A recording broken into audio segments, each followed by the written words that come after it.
And on a Sunday, my ticket is a one-way. I'm about to play in the sky. I always knew you'd make it one day. Today was such a fun day. And I think I'm the first. I got out, free fly, just the sky and the love.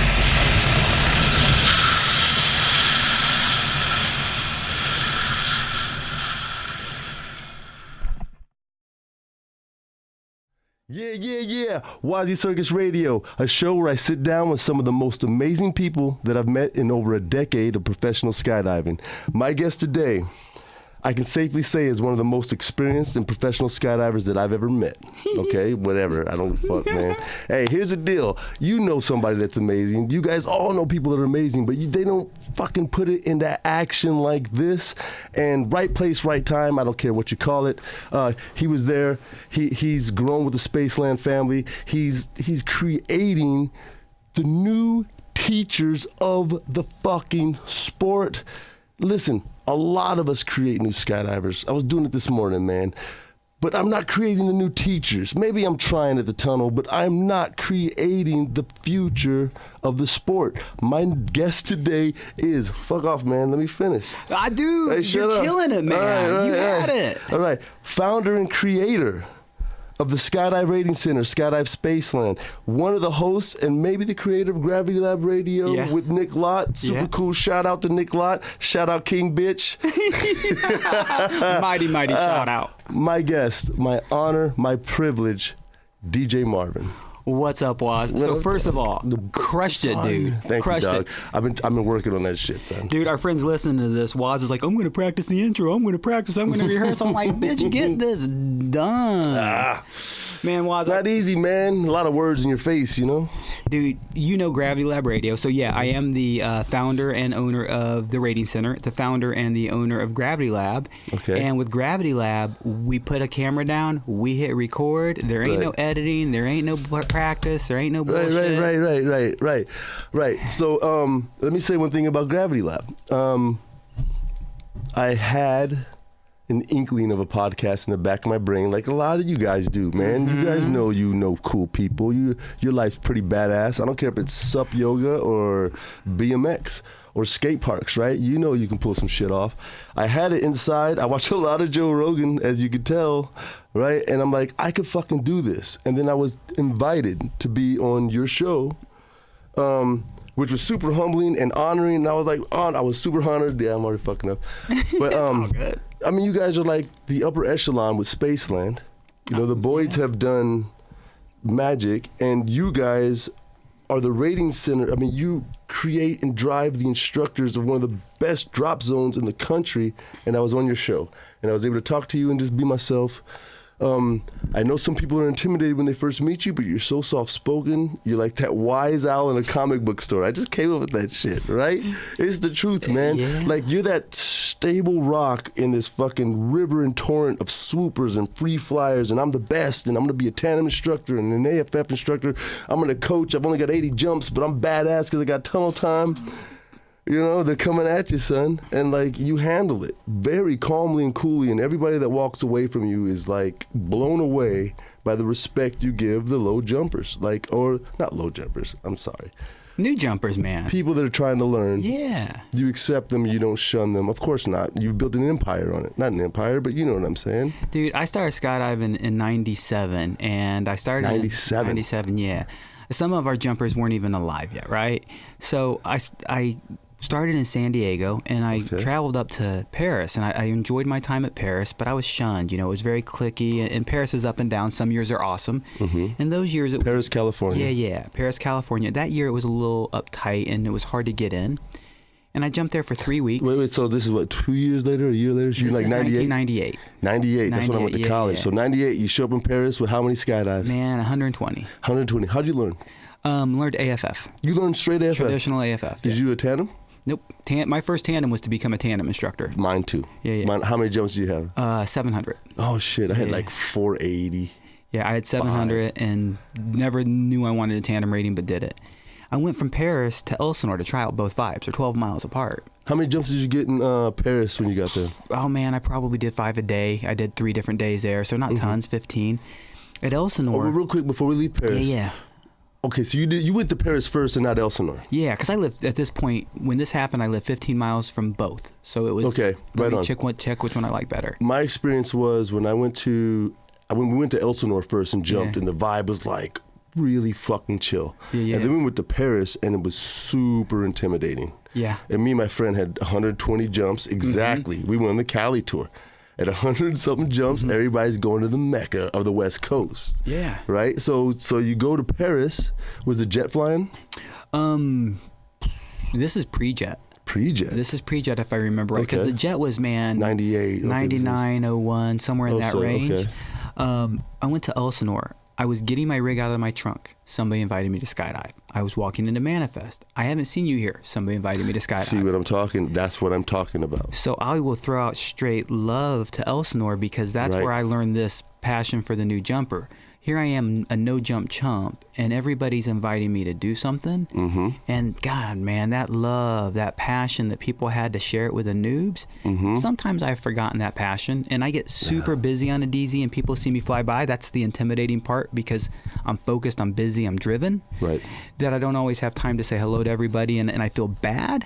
But at the same time, when I have time, you'll see it. I usually will help every new jumper I can, answer questions, as long as you're willing to listen to answers. Right. Don't ask questions if you're going to speak over the answer kind of situation. Right. But man, I remember being that guy, and I remember being intimidated, and I remember thinking like, I got this at 100 jumps.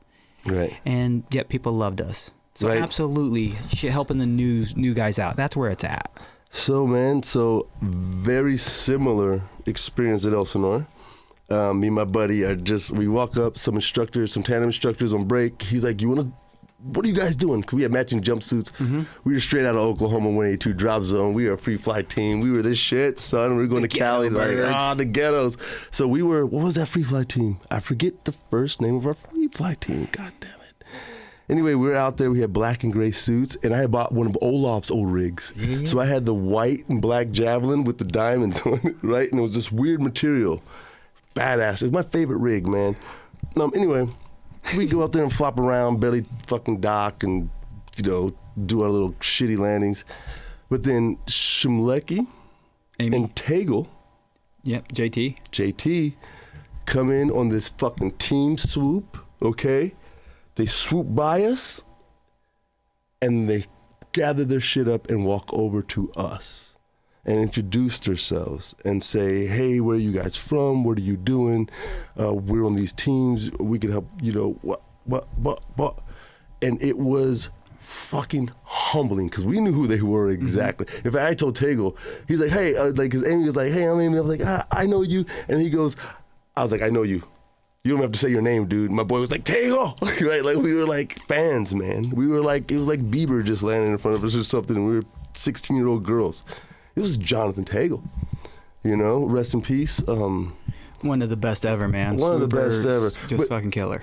But, that's the Elsinore experience. Yeah. It's the really Elsinore experience. And then when we went to Paris, I'm not even going to quote on that experience. Love it. I've been there since, and it was really good. But the first experience was crazy for us. We were young jumpers, man. Yeah, and every drop zone has its ups and downs. A great example at Spaceland Houston, we used to just call it Spaceland.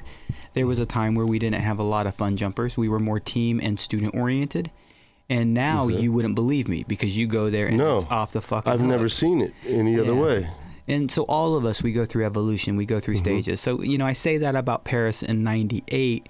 I bet money if I go back today to Paris, I'd have a very different experience. Dan BC running the helm. He's a very friendly, very open fella. Yep. Leadership, it all starts at top. Been in the game for a long time, running big waves, and he's a big California jumper. He's a legend. Dan BC, so now he's at the helm. Kind of like my man here. Thomas Hughes? Yeah, Hughes. Straight out of fucking airspeed, right? So very few people. Holy shit. Very few people excel in competition and safety and training. Right. And Dan BC's one of them. Thomas Hughes is not there yet. Much love. I've been working with Thomas side by side for a week and a half now. I've been friends with him for a while, but now really got to be good friends with him. Okay. And I believe somebody said it last week. You're the next Dan BC. And what an honor to hear some shit like that. No shit, right, man? One of the best competitors ever. Dude. And eventually one of the best safety and training guys ever in Dan BC, and Thomas Hughes is right behind him.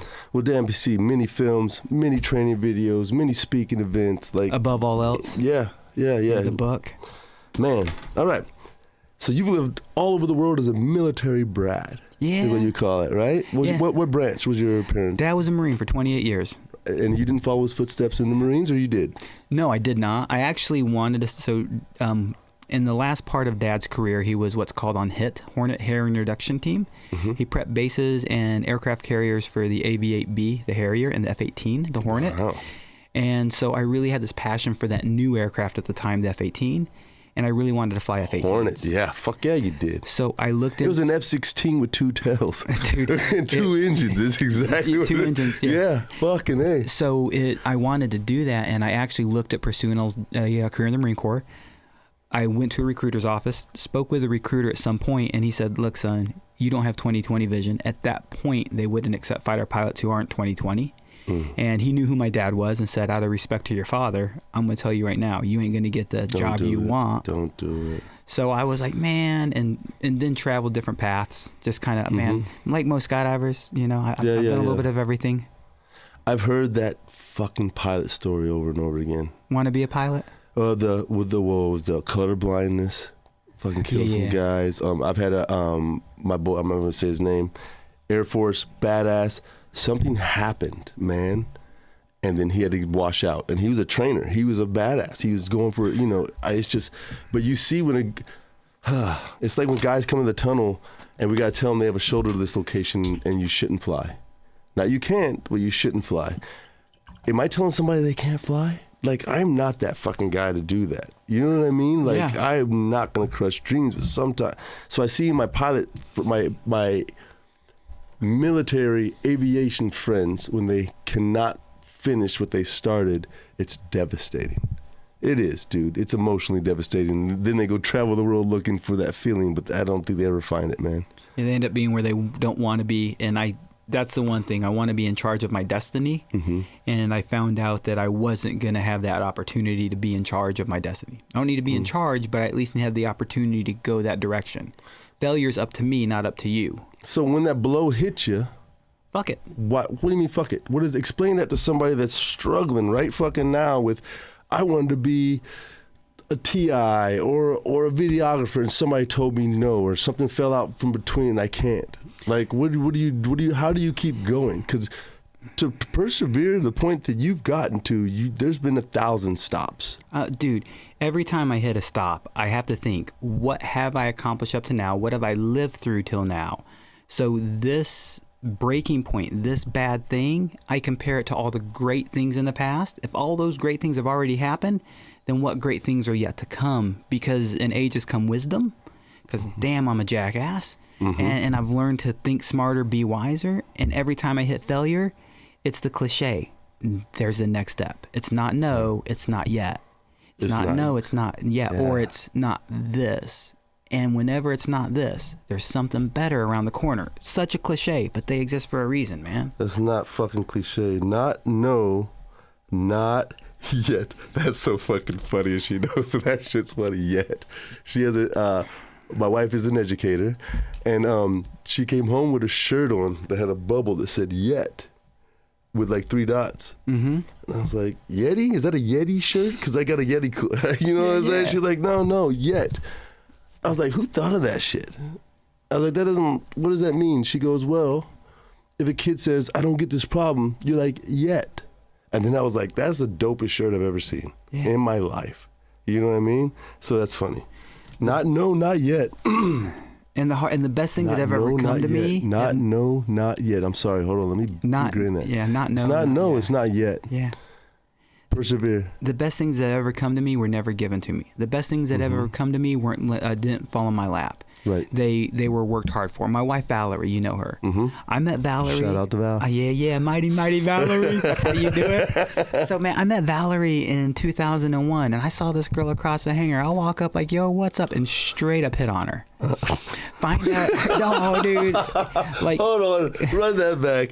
Was she there for like a fucking tandem? No, man.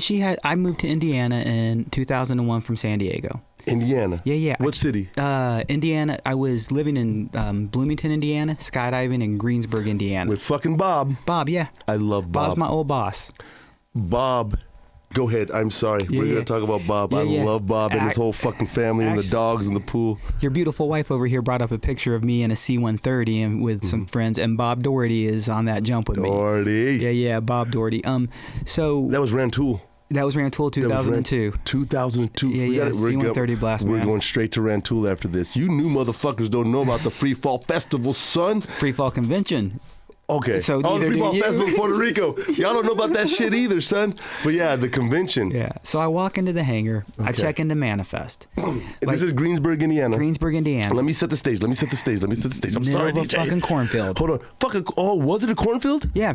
Dude, cornfield when we got there. Around the, municipal airport. We got there. There was an Olympic-sized pool with water slides, fucking ice cream store, skate park, bowling alley. Golf course. Not a fucking cornfield. And then right next to the runway was shitloads of cornfield for miles and miles. Okay, cool. And but miles. that was the coolest drop zone setup you could ever walk upon. Oh, yeah. No. Dude, I was there getting my IED rating from Jay Stokes. Shout out to Jay. Mad love. Time out. Mad love. Time out. We got to talk for 1 second. I don't know if the show is going to drop soon enough, but you know what I'm about to say. I'll push it up for you, buddy. Jay Stokes. Yes, we got to push it up. Jay Stokes has been on the USPA board of director for something like 11 years. I forget the exact number. Jay has been our chairman of the board and our president of the board for many, many years. 672 skydives in a day. 641. Oh, fuck. One of those numbers, man. Add or take, go big. Yeah, 641. And Jay was intending to run for national director this term once again.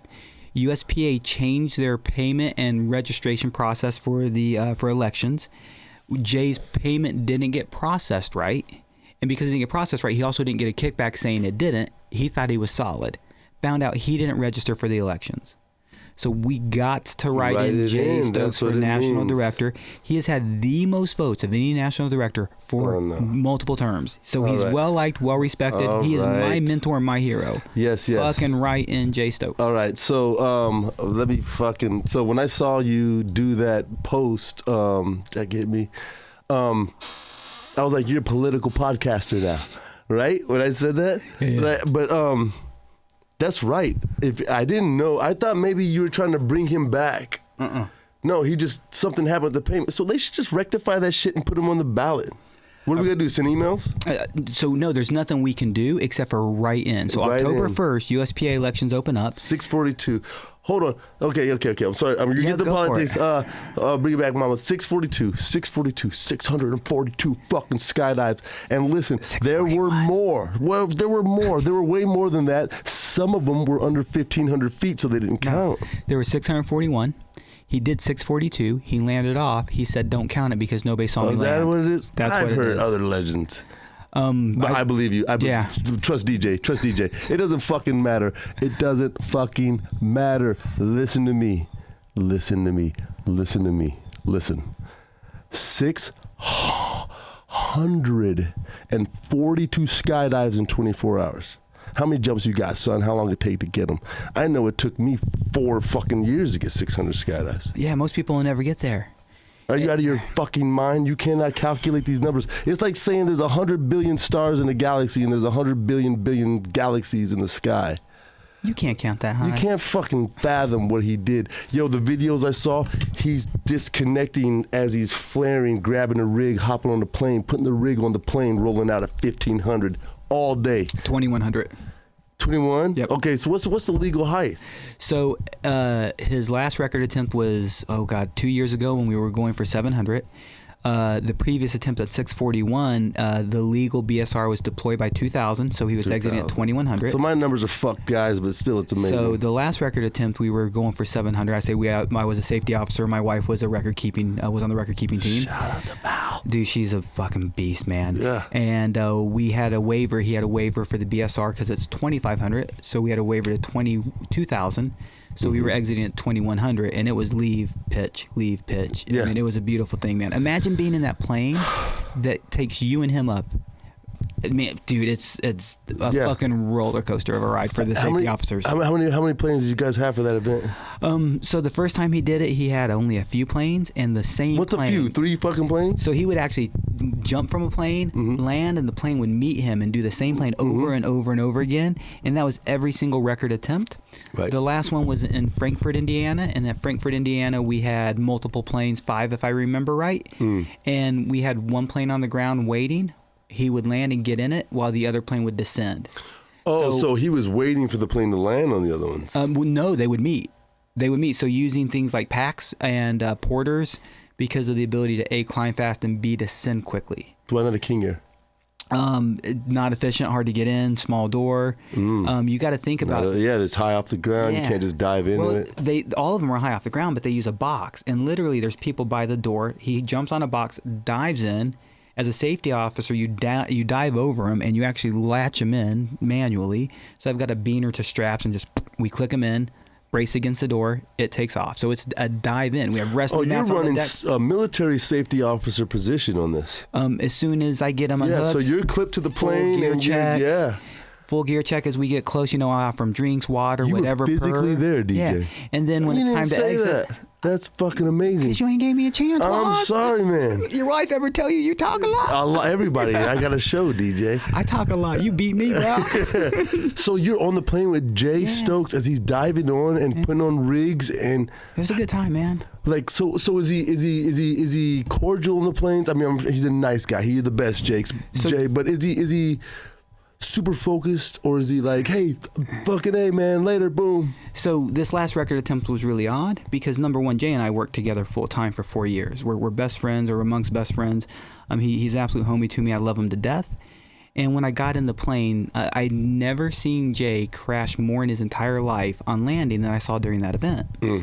And during that event, how many jumps in do you think you started crashing? Dude, right away. So what was going on is where the plane was sitting and where he was landing, the wind was blowing across the prop blast. The prop blast was pushing into his landings. Oh, man. So I got in the plane as a safety officer, and he's like, DJ, what the fuck's going on with my landings? I explained it to him. As I explained it to him, I'm every other plane. I land. He gets back on the plane. I'm like, Jay, so what are we going to do about it? Here's the only suggestion I have, which was really logistically poor for the record attempt, which is land somewhere else, golf cart you over. Because literally, we're trying to land and get him 2 to 3 steps from landing plane, to step. But he's going into. Can he just go? How are the winds? Is it high? Could he go crosswind? It's the biggest problem is if you need to land near the door, the prop blast and the wind blows the wind by the door. So where you want to land, it's just logistically not possible. So what's the pace you're trying to keep? Just over 2 minutes, 2 minutes 5 seconds or something like that. God, I can't remember. That's why. So he's got to land on the aluminum to keep this shit going. Dude, if he could land in the door, he would have. And I know he's capable of it, but it just ain't safe. Not repeatedly. Yeah. You can pull out 5 times, but as fatigue sets in. Holy shit. Yeah. So it's a crazy trip, man. It's so you guys hydrating him on the plane? Is he getting snacks? Where's the food? Or is he just a straight military soldier? You don't want to poo, right? So you've got Ensure, you've got Pedialyte, we've got water, we've got Gatorade. One plane's got a piss bottle. So so many loads. When he gets in, I have a beverage in one hand, a lock-in beaner on the other. So I dive over him. One hand goes by the door just in case I miss the beaner. I clip him in. My boy's locked in. I have a drink in my hand. He either takes it or he doesn't. Sometimes I give him oxygen because, man, the exhaust fumes of that plane, the fatigue for him. He had the oxygen for the fatigue. The safety officers had the oxygen for the exhaust fumes because we sat there with the door open the whole time and exhaust fumes blowing in as we're waiting for him, as we're descending. It's crazy. It's fun as fuck, but it's crazy. Hey, man, contemplate, people. Contemplate. Contemplate. Sit here and look at the clock or do something for 2 fucking minutes. Skydive. 2 more minutes. Skydive. 2 more minutes. Skydive. I'm good if I can get one every half hour and pack it myself, right? Yeah. Like turning loads. Yeah, we do 20 some odd rigs. If I remember right. 20 fucking rigs. How many packers on? God, I can't remember the packing teams, God bless the packing teams. Yeah. But we all ran in shifts, everybody but Jay had, 2 to 4 hour shifts. The safety officers ran the shortest shifts because we had the safety officer role. Yeah. But even then, like, I ran a longer than normal roll, just whatever reason. Jay brought me in the plane a little bit extra time. I think maybe our relationship, maybe our heritage. I mean, he trained me as an instructor, as an examiner. We worked full time together. Jay is my mentor. Right. You know, people will ask me how I became who I am in skydiving. Jay fucking Stokes, man. I love that man. Mad respect for him. All these things you say about me, not even fucking close, dude. No, Jay is my Yoda. All of us. You show me Yoda on there, we call Jay Yoda all the time. Yoda. Back in, you know Billy Doherty? It's Bob's son. Yeah, I know Billy. Billy, myself, a couple other buddies. Jay is our Yoda, man. He's the shit. No, a couple other buddies. Fucking instructors worldwide, nationwide. Jay is our Yoda. Yeah. Jay Stokes, write his name in. I mean, I didn't know it was like that. I didn't know what you were, I listened to it, but I didn't realize that he just, whatever happened, the USPA won't do anything about it. No matter if we get 100 people to call. So, man, it's a process, and that process is what it is. It's a bureaucracy. It has to happen. It was broken and so next time we'll see it better. But the good news is there's quite a few national directors who would have missed the ballot and not made it because of it.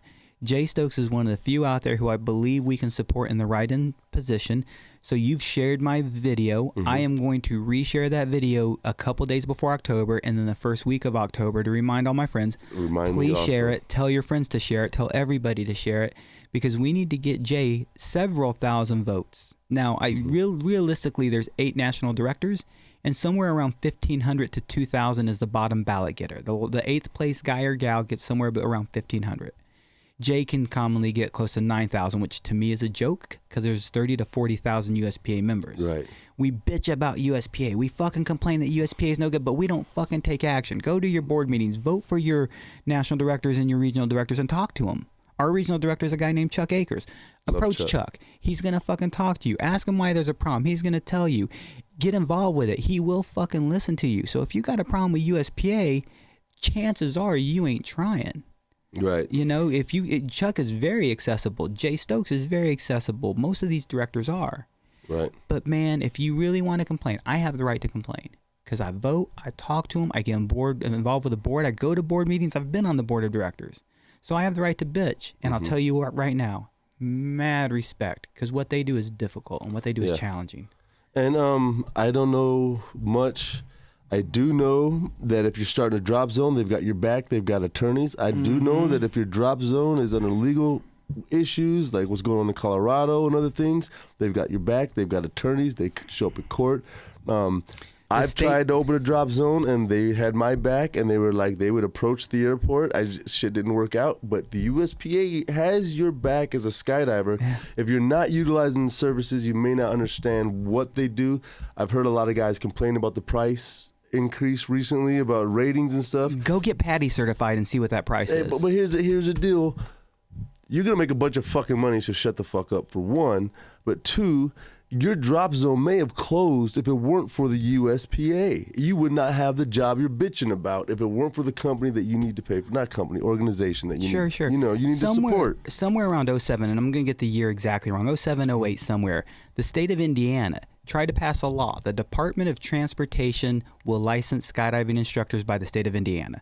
What the fuck does that mean? Is that going to happen, right? Right. USPA showed up to Indiana state legislative offices. They showed up to the Senate, the House, whatever was going on, which I think it was in the House in Indiana at that point. My wife used to work for state legislative services for Indiana.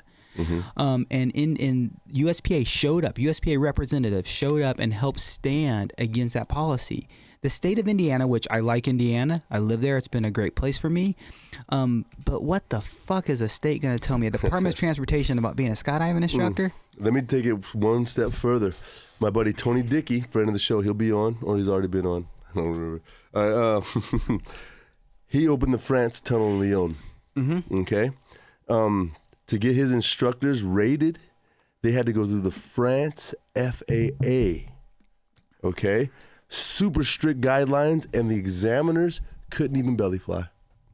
This dude's a dynamic flyer, top echelon, top American dude, goes over to France, and he has to take in these guys that are throwing spots left and right to prove that he's a tunnel instructor, and they couldn't even belly fly, and they were examining him.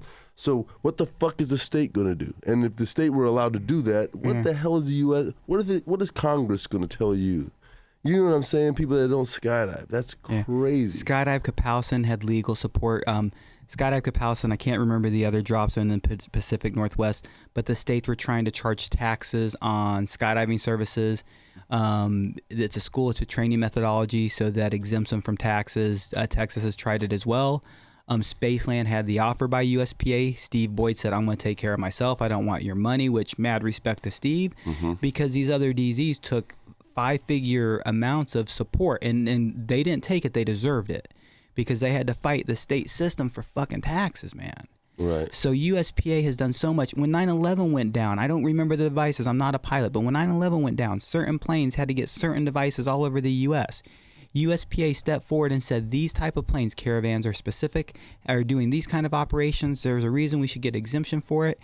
And they did. What Randy Ottinger is our director of government relations. He's the guy who deals with the FAA for USPA.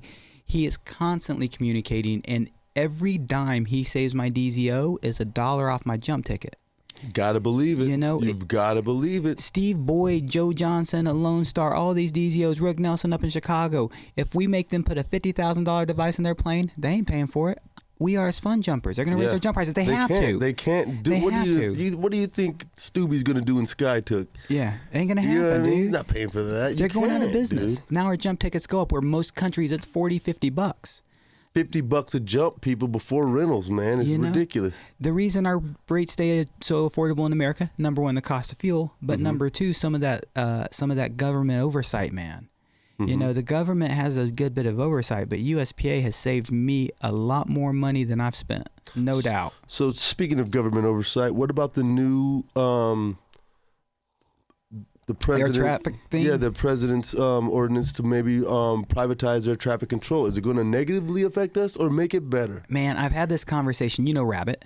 I love Rabbit. Dude, yeah, fuck yeah, Rabbit. One of the best pilots in the game. Dude, baby. Rabbit is actually in San Marcos with me right now. Is he here? Yeah. You guys are all here for Skydive Spaceland just San Marcos, baby. Him and I. So basically, everybody's at San Marcos right now. Are all the team.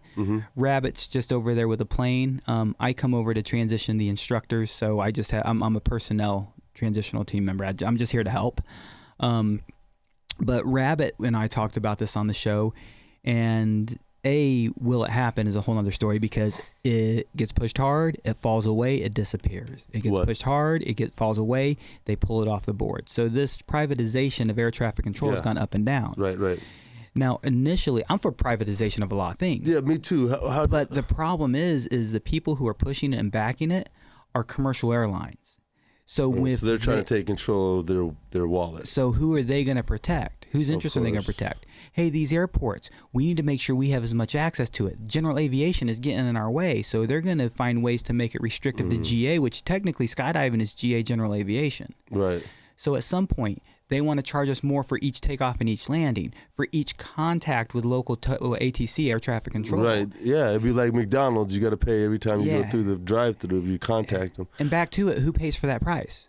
Not the DZOs. They have to charge us because they can't afford it. Yeah. So why can't? Because I know the problem is still radar. Why can't we just digitize the American system? Why do we have to have?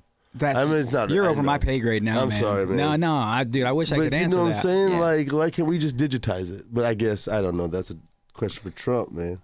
Man, you got to watch the movie Pushing 10. It's got all the answers, bitch. Pushing 10? I'm kidding. Have you never seen that movie? No. Dude, it's about air traffic control. It's it's like any movie, I'm guessing. I'm not an air traffic controller. Right. That it's super dramatized for what's going on. It's super unrealistic. But it's a pretty cool little movie with a central air traffic control theme. Pushing 10. And that's what a lot of air traffic controllers call it. Mm-hmm. Because they're pushing 10 around the sky. Yeah, okay. So... Hey, highest rate of suicides in the nation. Air traffic controllers and Japanese businessmen. Isn't it? Fuck. All right, speaking of Japan, are you Japanese? My mother is born and raised. You are, so you lived in Japan for a while. Hey, were you born there? Yeah, No, I was born in Virginia. Oh, you just make a funny noise. I do make a funny noise. I watch a lot of anime. Hey, no shit, my youngest son learned how to read watching fucking anime. Dude, you call it anime. I grew up calling it cartoons. Yeah. So my father met my mother in a little town called Iwakuni, Japan. Iwakuni, and they got married. Mom was pregnant with me. Moved to Virginia, Tennessee, Alabama, back to Tennessee. In 5th grade. Wow. Why is that bases? Yeah, military bases. Okay. Because that doesn't sound like a good resume. Nah, dude. I started off with a little Asian redneck. Got little chink eyes and going, but I like, fried chicken. It's a South. Shoot a dog. So as soon as my dad can get stationed back in Japan, because A, my mom's from there. Right. B, he wants us children to grow up near our heritage. So he got restationed in Iwakuni, Japan for 1 year, what's called unaccompanied, which means he goes by himself and that's it. And they say he just funded you guys because he wanted his family there. He said, fuck that noise. A, he has to pay for our airfare. But B, they don't pay for housing for us. Right. So he had to afford to live in Japan. Yeah. So 1 year there, halfway through, he extends his tour. So he's now got 2 years there. Close to the end of that, they said, we'll extend your tour to 3 years. So now we're going to add on 2 more. So we lived from 5th grade for me through 8th grade based out of Iwakuni, Japan, southern main island, Honshu. And my mother is from the southern, now most people consider the southernmost island, what's the name of it? Everybody knows Okinawa. But your 4 main islands, Kyushu is the main of the southern of the main 4 islands. And my mom is from a little town called Arita. So the Mexican fucking news reporters are like, hey, my name is Danny Gomez and I have a burrito. They have to get like Spanish with me. Yeah. I have a hard time speaking Japanese, like saying Japanese words, like ramen. I can finally in my life say ramen. Oh, because you say ramen. Dude, ramen. I struggle and I can now Why would you stop? Why would you fucking ever stop saying it correctly? It's a struggle with my friends. Like, what are you talking about? What do you mean? It's like, dude. Yeah. So it's just easier in conversation. Like so my name's not DJ. It's easier in conversation. So of course your name's not DJ. So I have a problem with answering all languages of the world with Spanish. If you speak to me in Korean, I'm like, see. So Dad moved us to Japan 4 years. Mom, we spent our school years on the military base Iwakuni, lived out in town a lot, spent a lot of time with Japanese kids. And then on Christmas break, summer break, we spent a lot of our time in Arita and my mom's little hometown, little country town in Japan. Rural town, I wouldn't necessarily say country town. And we were the only Americans. We were the only ones speaking English natively. So it was super cool to grow up with my mother's heritage. Right. And then they moved us from Japan, man, and it was a bummer because we had to go to Hawaii. Yeah, heartbreaker, man. Oh, shit, yeah. And then San Diego. So I'm kind of all over. So, Japan, Hawaii, San Diego. Yeah. I mean, those are... Break my heart. Very, very right. Yeah. Fuck. Yeah. 3 of the best. Which one? San Diego. Emotionally. Which one do I like the most? No, emotionally are you attached to? I mean, which one, like, not the most fun, but do you feel like I don't have an emotional running around the urban fields of Japan and the grass fields and being with your friends and shit was not like the time? Or was it Hawaii when you were doing what were you doing in Hawaii? Did you surf? Did you? No, man. So 9th, 10th, 11th grade in Japan, in Hawaii. So running around doing a bit of but no emotional attachment. I moved to Indiana at some point and I met a bunch of people who've never known anybody in their lives but each other. Some of them have never left the state and they're 30 years old. Right. And I kind of saw a community that I respected and cherished. Right. But then I realized I grew up all over. And the one thing is, so did all my friends. So every year you had a new set of friends. So emotional detachment doesn't happen. Or you die. Because imagine, every year you have new friends. Yeah. So I don't emotionally miss any of it. There's no emotional attachment to any of it. I absolutely cherish and loved it all. What a unique opportunity. I want to go to Hawaii one day. I went to high school there. I want to go to San Diego one day. I lived 10 years there.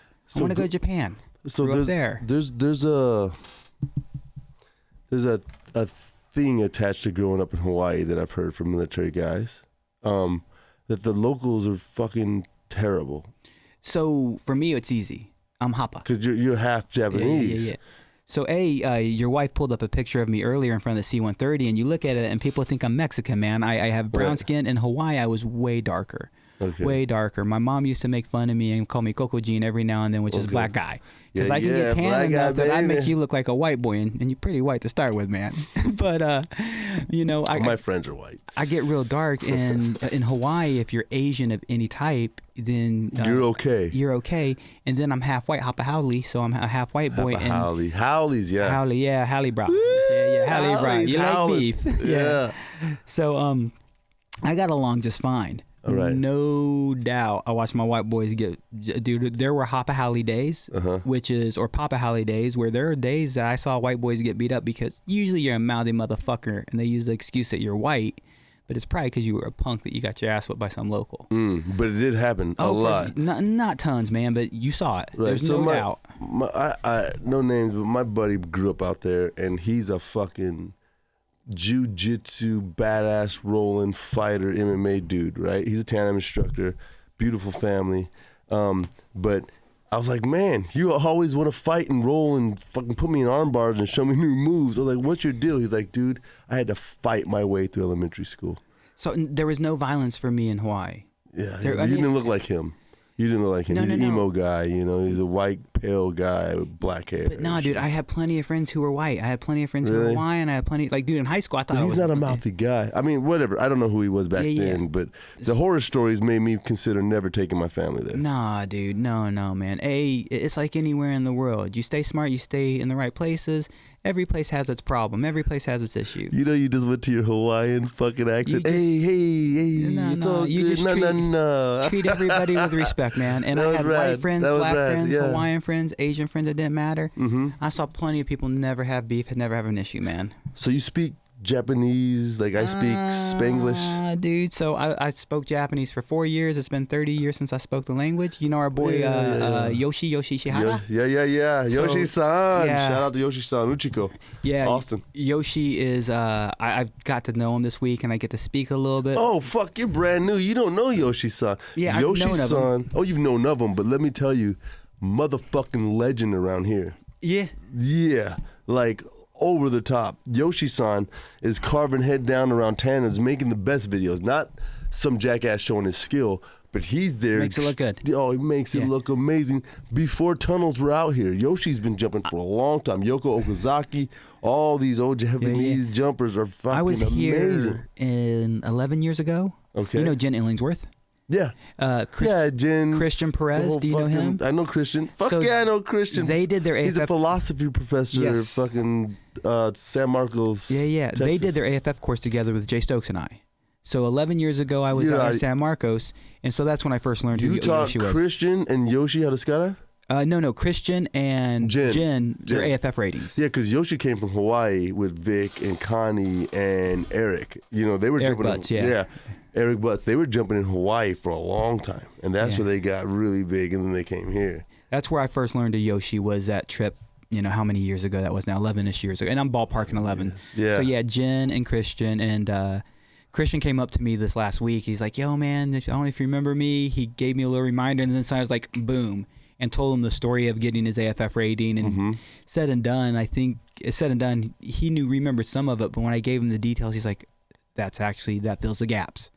Because Christian actually, in mad respect to Christian failed his course. Perez? Yeah, Christian Perez failed his course, and when he failed his course, I told him when we first started talking, this is last Sunday, hey, yeah, man, that's right, you failed your course. We sat out on this back step, and we had a conversation about what your next course of action to follow up and retest. AFF or TAM? AFF. And then he retested, and when he retested, dude, he failed for a boneheaded mistake. Right. So when he retested, it was beautiful. He definitely struggled through the course, but he stayed the course. He got over his emotions. Put your fucking emotions aside. Put your fucking feelings aside. Disconnect, and just do the job. The dude you're describing right now is not the Christian I know. Yeah. That dude is solid as a rock, super calm, very level. He probably wasn't a philosophy professor at the time. He's only been doing that 5 years. Yeah, so 11 years ago. I've done a few hundred tandems videos and tandems with him at San Marcos, and he's a river, a calm river. You know what I mean? Everybody else is like all sporadic, and there's Christian right there. And you always see him, hey, brother, how you doing, man? Yeah.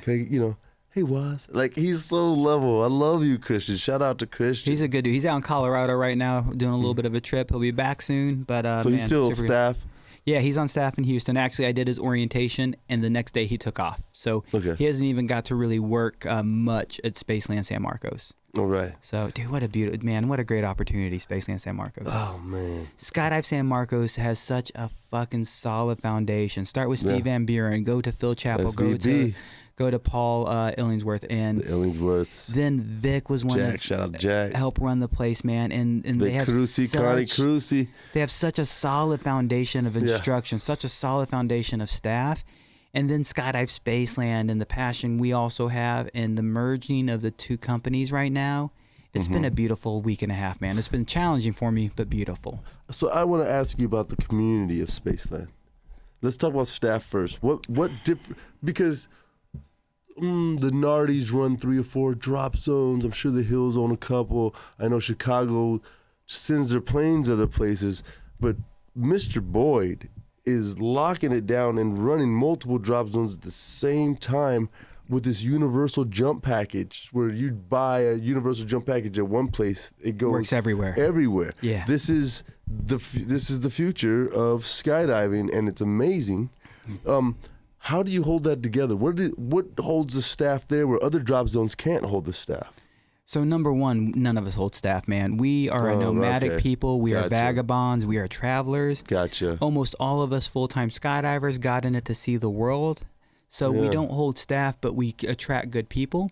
And, we have our downtimes, we have our uptimes. I'd beg to differ, because when people say they're Spaceland jumpers. Well, maybe they don't. Okay. Hashtag Spaceland Strong. Yeah. I'm sure you've seen that on the interface. I have. I'm not around much, so you might be, you have more exposure than me. But what I'm saying is, like, if you're Spaceland, you put that orange jersey on, you don't really leave. Like, you might go to Atlanta. Man, no, I hate to say it, but they do. Do they leave? Okay. Yeah, so you got to remember, these instructors become some of my best friends. Right. I lose best friends all the time. Thank God I'm a military brat, because it's trained me how to, like, change friends around. It happens, doesn't it? A lot. What it is when people leave, it's usually for the next evolution of their life, not for resentment. Sometimes it is, and that's their problem. Very rarely. But the question really gets down to is, how do we keep the vibe? That's the real question, right? Okay.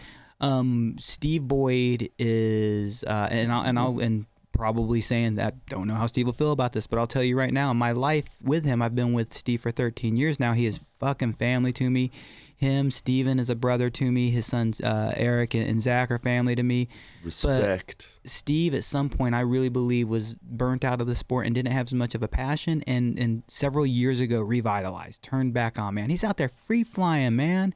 He's out there on his fucking head with some of his homies. Yeah, Steve Sr., not Junior, because Junior's a shredder with medals. Yeah, medals. But I didn't know Boyd was back in the... Oh, I did know that. I remember he was training to show his kids he wanted to surprise them. Exactly. So Steve became passionate. Who was he flying with, Tex? Tex and Jay Vienendahl. Yeah, Vienendahl. I remember that, because I was hosting... I organized at the Atlanta Boogie, and they told me that, he's like, boys in the tunnel, but he's not going to tell the boys, right? He would go to his Atlanta DZ, his Dallas DZ, so nobody knew. Yeah. And then they were doing an event, and Steven comes out and docks on Senior, ends up having no fucking clue that it was his dad. Lands and still doesn't realize it. No shit. Yeah, because it's a multi-plane jump. Yeah, this is fucking dope. So not only does Steve have a huge passion for the sport, but the majority of leaders, and so management, Steve, I really love Steven's vibe on life. I hate the word manager, like the word chief instructor. We don't have chief instructors anymore, because chief is very powerful. We have lead instructors, and to me, that's even more powerful. We're leaders, not chiefs. We're leaders, we do things from that direction. And the leaders we have in that organization are passionate about the sport of skydiving. Ben Nelson really loves skydiving. Thomas Hughes really loves skydiving. Nick Lott really loves skydiving.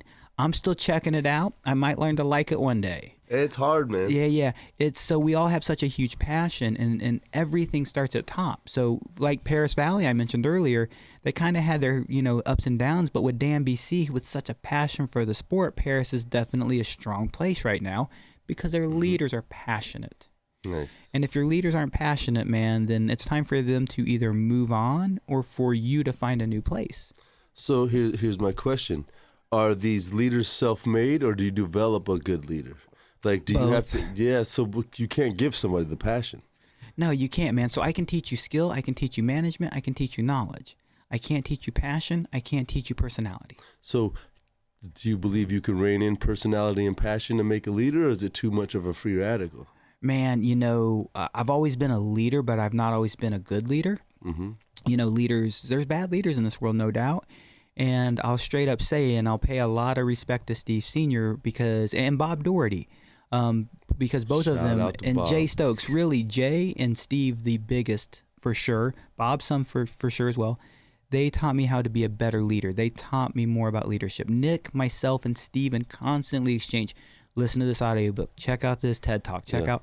So we really look about leadership and leadership growth. And Thomas, myself, Ben, Steven are looking at how to better grow skydiving leaders.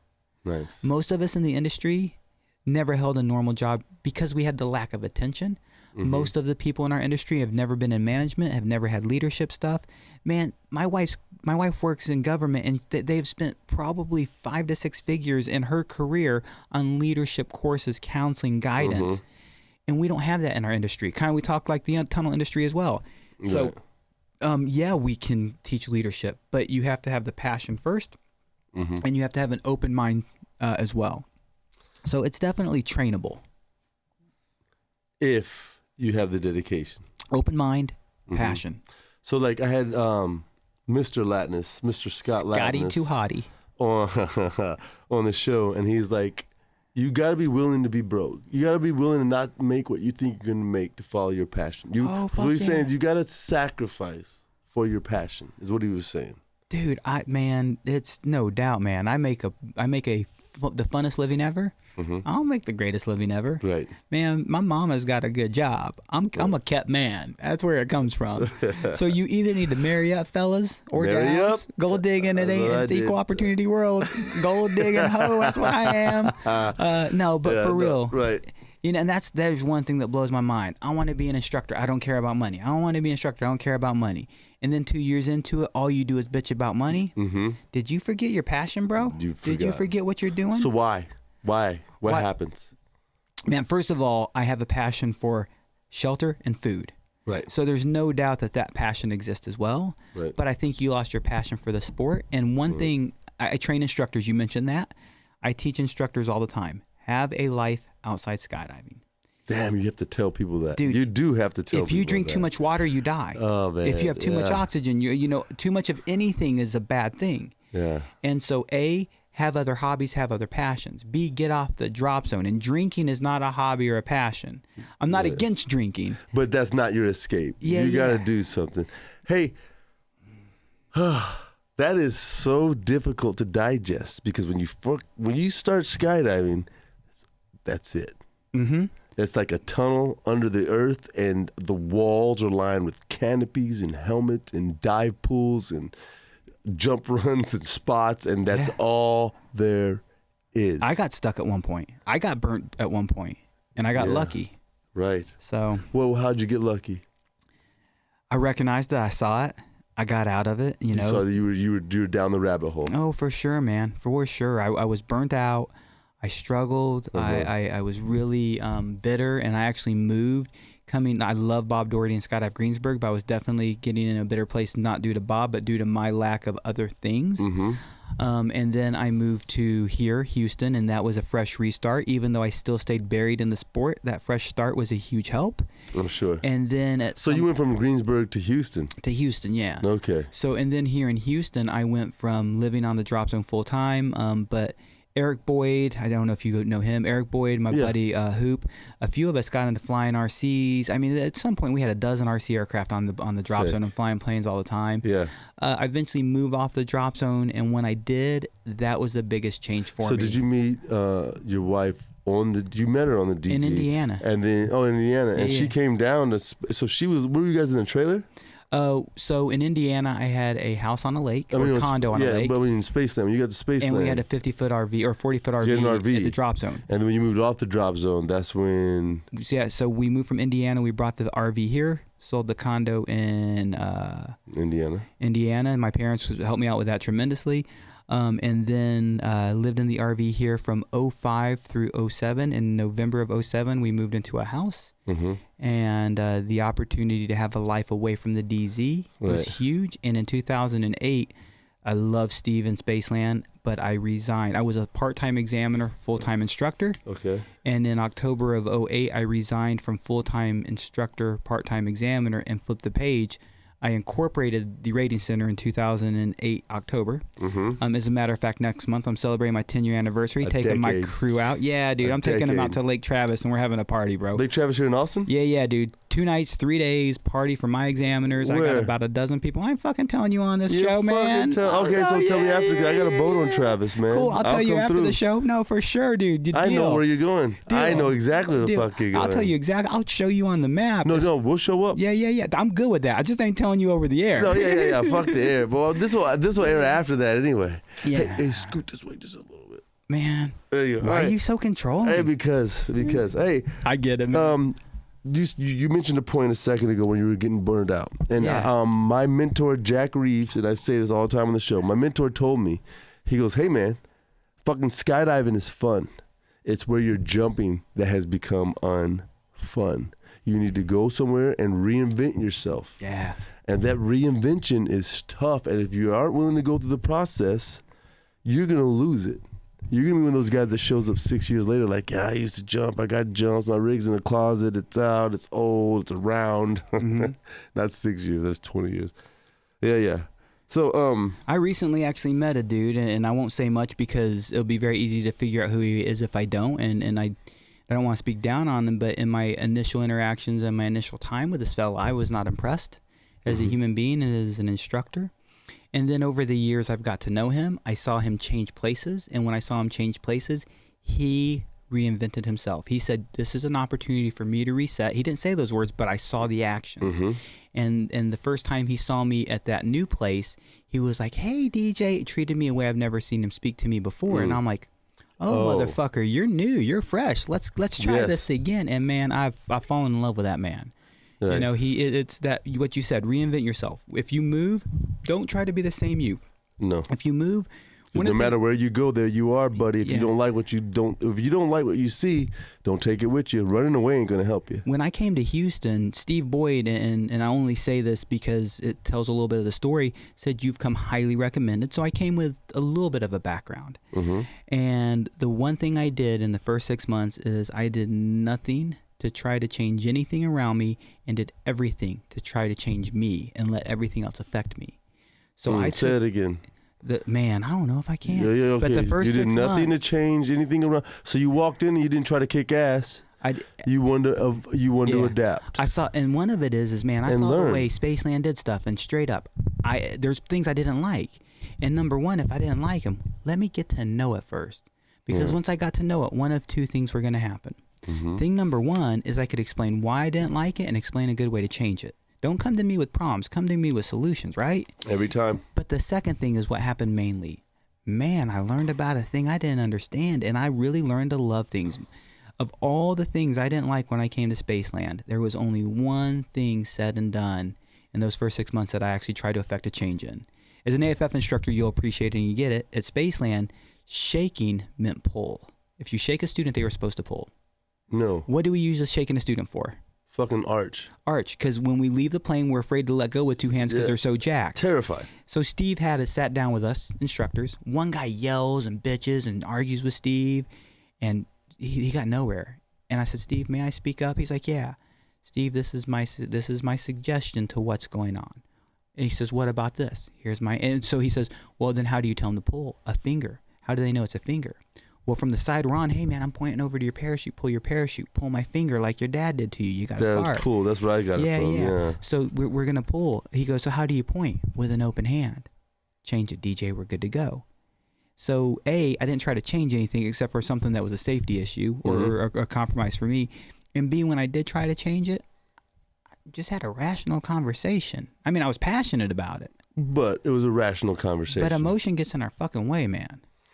I mean, I wouldn't want to shake somebody though. I wouldn't want to do that. Dude, I left a plane in Houston, and a student's the arch. Scare the shit out of the guy at 5'5".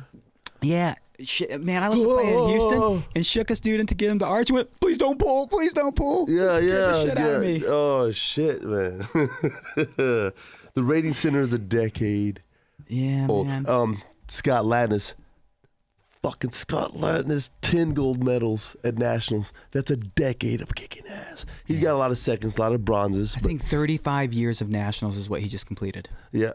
Damn it, I have it in my other notes. Yeah, something like that. I think it's a little less, but something. No, I'm pretty sure that's the number. No, he started skydiving 38 years ago, and it was 12 years later when he did his first.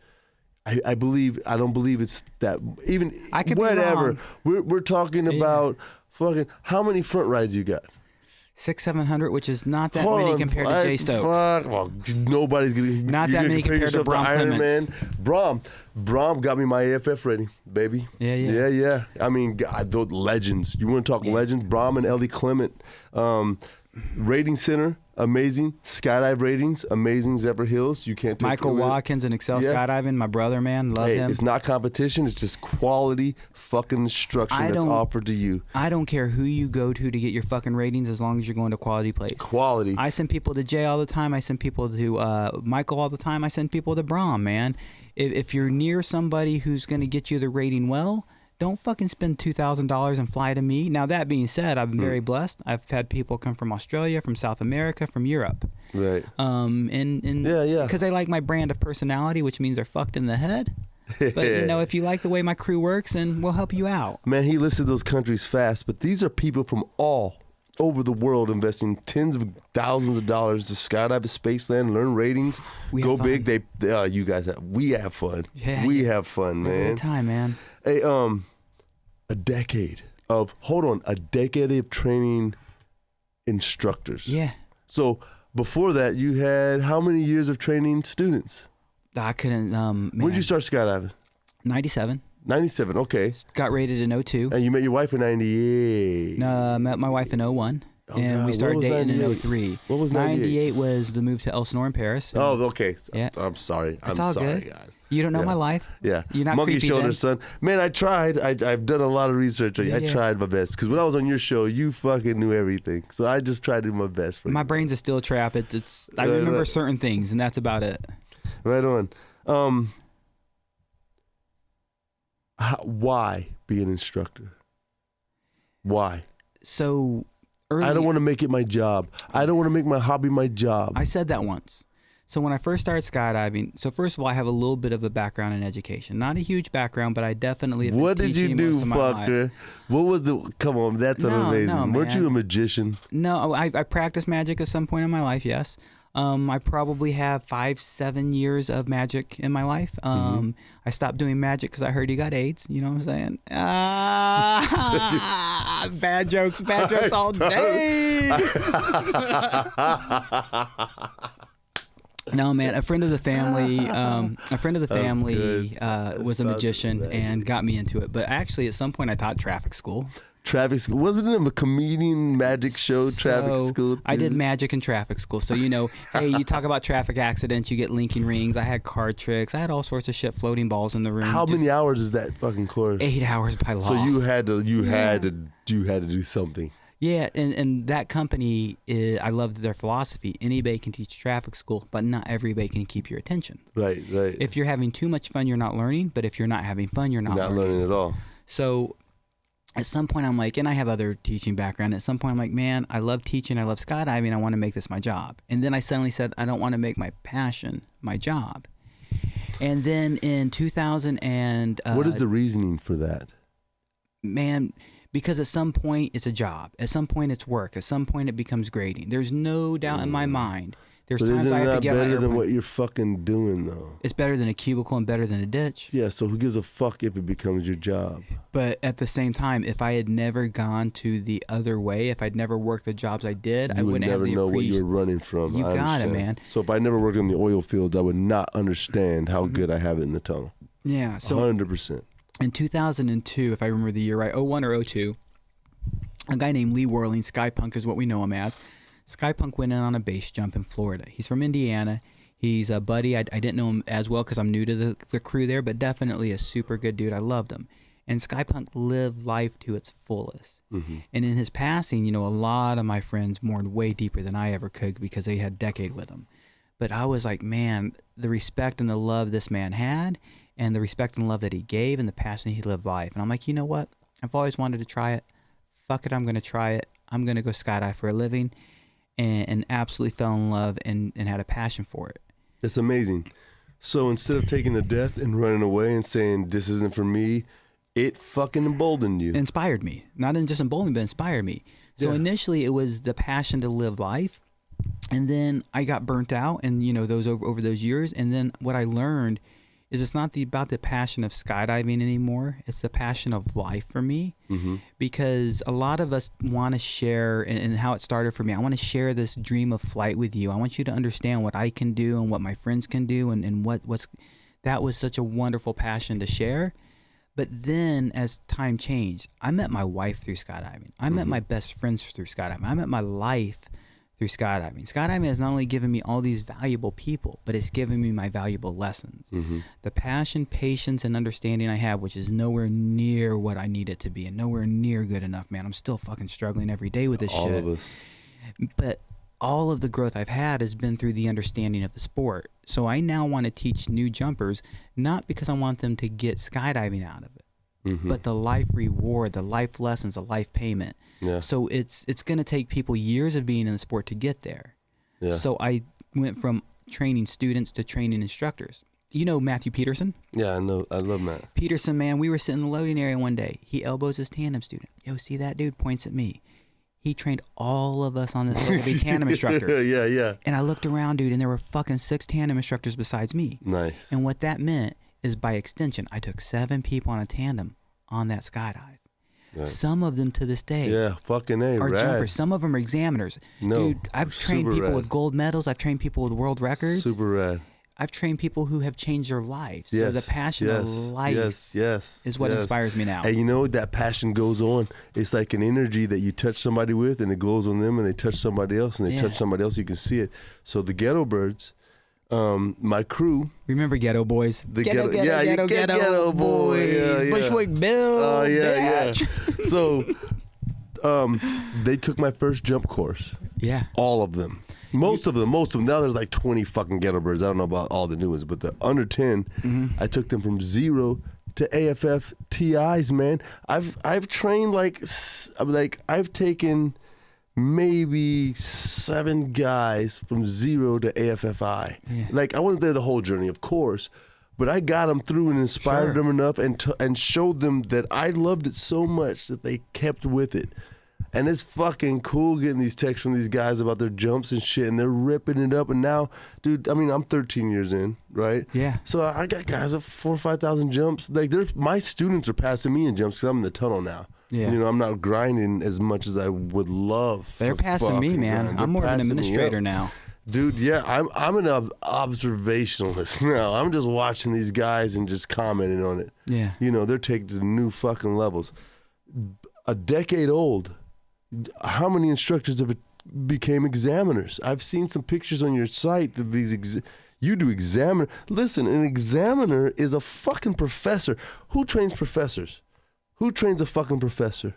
Who trains the head of fucking brain surgery at Boston College? Who trained that guy? That's most senior brain surgeon. That's who you are. Yeah. That's what you fucking do. You create brain surgeons. Because AFFIs, dude, you got to overcome psychology, psychiatry.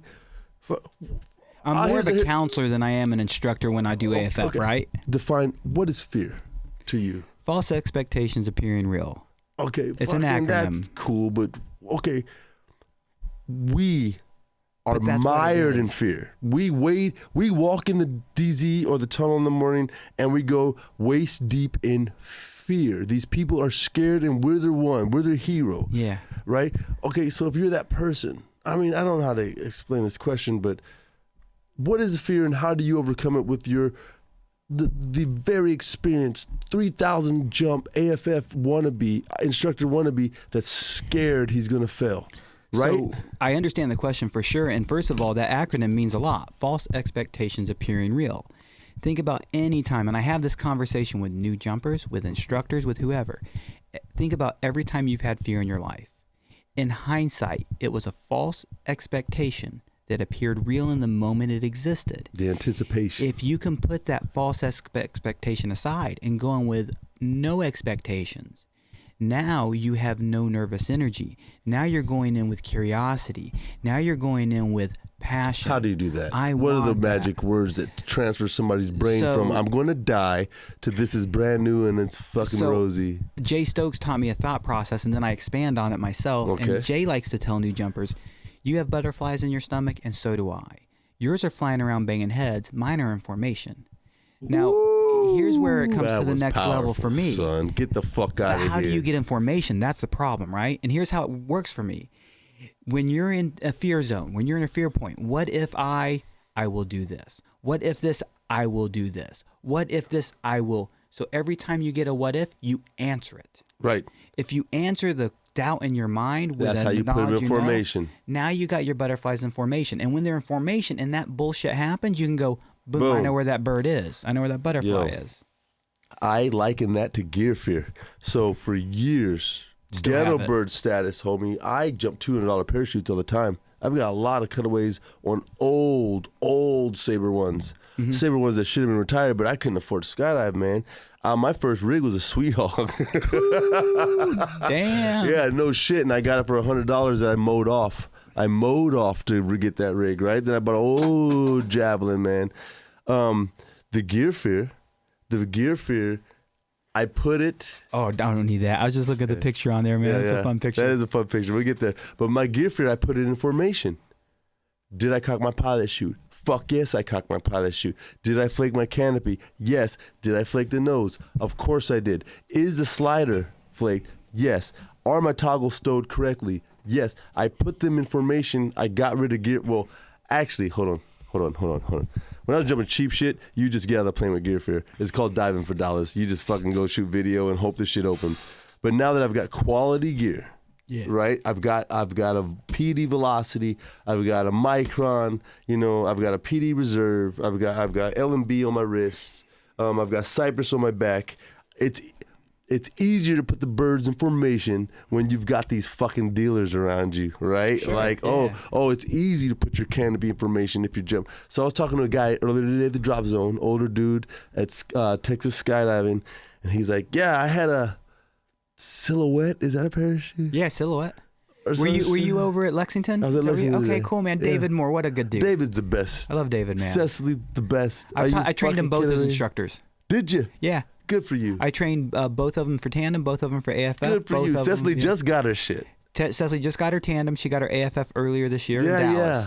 She did her tandem in Houston, and I actually didn't do her tandem rating. My company did. Right. Hank and I don't know if you know Aaron. Shout out to Pruitt. Yeah, no. And Aaron is I have a Spanish examiner now, and she's Mexican. I saw the picture. I think we have the picture. We might sweetheart of a girl. Yeah. But yeah, man. So you were talking to an old fella there. Yeah. Yeah, okay, so the old fella, he's been flying is it a Silhouette? God, it's some Silhouette's a canopy that's been around for quite a while. Is it a hybrid F111? Hybrid PD canopy. That's it. So he's like, it had no flare. I'm pounding it, I had no flare. He's like, I bought a Sabre too, and he was just bragging on it so much, right? And I was like, I only fly I just mentioned, I'm a PD fan. I believe in it like Tesla drivers believe in their fucking vehicles, right? I believe in PD. Like Tesla drivers believe in Elon. Yeah, Elon cock. The overlord, son. So anyway, I'm like, PD. And he's like, yes. I mean, it was a cool connection. I forget the original point, but it was a cool connection over like quality of the sport. Yeah. The point was believing in the manufacturer and the gear that you're jumping. There it is. So it was like, he's like, man, I started to flare. I started going up. I was like, you had that power set. It's that PD power. I get really excited about it because I've jumped some shitty fucking parachutes, dude. Sure. I would buy anything for $150 on Drop Zone. I didn't give a fuck. Right? Ghetto bird. Ghettos, man. We make it happen. The ghettos make it happen, son. Anyway, so I got to get to this. I got to put this. I mean, this isn't part of the show, but my first cross brace canopy was an 84 FX. I jumped an FX. Beautiful canopy. It was listed for like $1,100. I thought I was gonna have it. I had $300. I contacted the dude. I was like, yo, I can't get it. He goes, how much do you have? I go, 3. He goes, can you give me 5? I was like, dude, it's gonna take me another. I was in college, right? Mm-hmm. Or just get out of college trying to do. I was like, it's gonna take me another couple weeks. I don't know if I can do it. He goes, man, send me the $300. okay, sends me a brand new, crispy, probably the nicest parachute I've owned to this day because I've bought all used gear up to this point, right? What year was this? This was fucking, when did I meet Axel Zolman? Ah, man. God damn it. When did I get that FX? I was going to California. I was working in Monterey Bay. Jackie, you remember? Sorry to say your name. We lost her. Yeah. It was a long time 10 years ago. 10 years ago. I got this canopy and he just took $300 and said, fuck it. And it was the best parachute I've ever owned. It was brand fucking, it was crispy. All of you spoiled brats that know what a fucking brand new parachute feels like. A lot of us ghettos, man, at these 182 drop zones in Wisconsin, Oklahoma, Kansas, man, New Mexico. You know where we're at, you know, southern Colorado, like not near the turbines, man. We're in these 182 drop zones. You get gear. You get gear handed down. You buy the old shit and you jump it happily and you pass it on to the new jumper, man. Canopies go way further than you guys think. Yeah. And then I got some crispy shit. A couple years later, I show up on an interview in San Antonio. Or was it here in Austin? On crutches, full leg cast, because I broke my leg on a tandem because I had some chubby kid that couldn't get his legs up. I put my legs under him, like, get him up. And we landed on my leg and I fucking tib-fibbed. Right? And then I was like, fuck, man. It was a tough time, but I did an interview with Axel Zolman and Trevor Thompson at iFly on crutches. And I'm not going to lie, I walked in and there were a bunch of young white guys there, and I was like, oh, I'm not getting this fucking job, man. I'm on crutches. They're all fit looking. They're way younger than me. I'm way too old for this shit.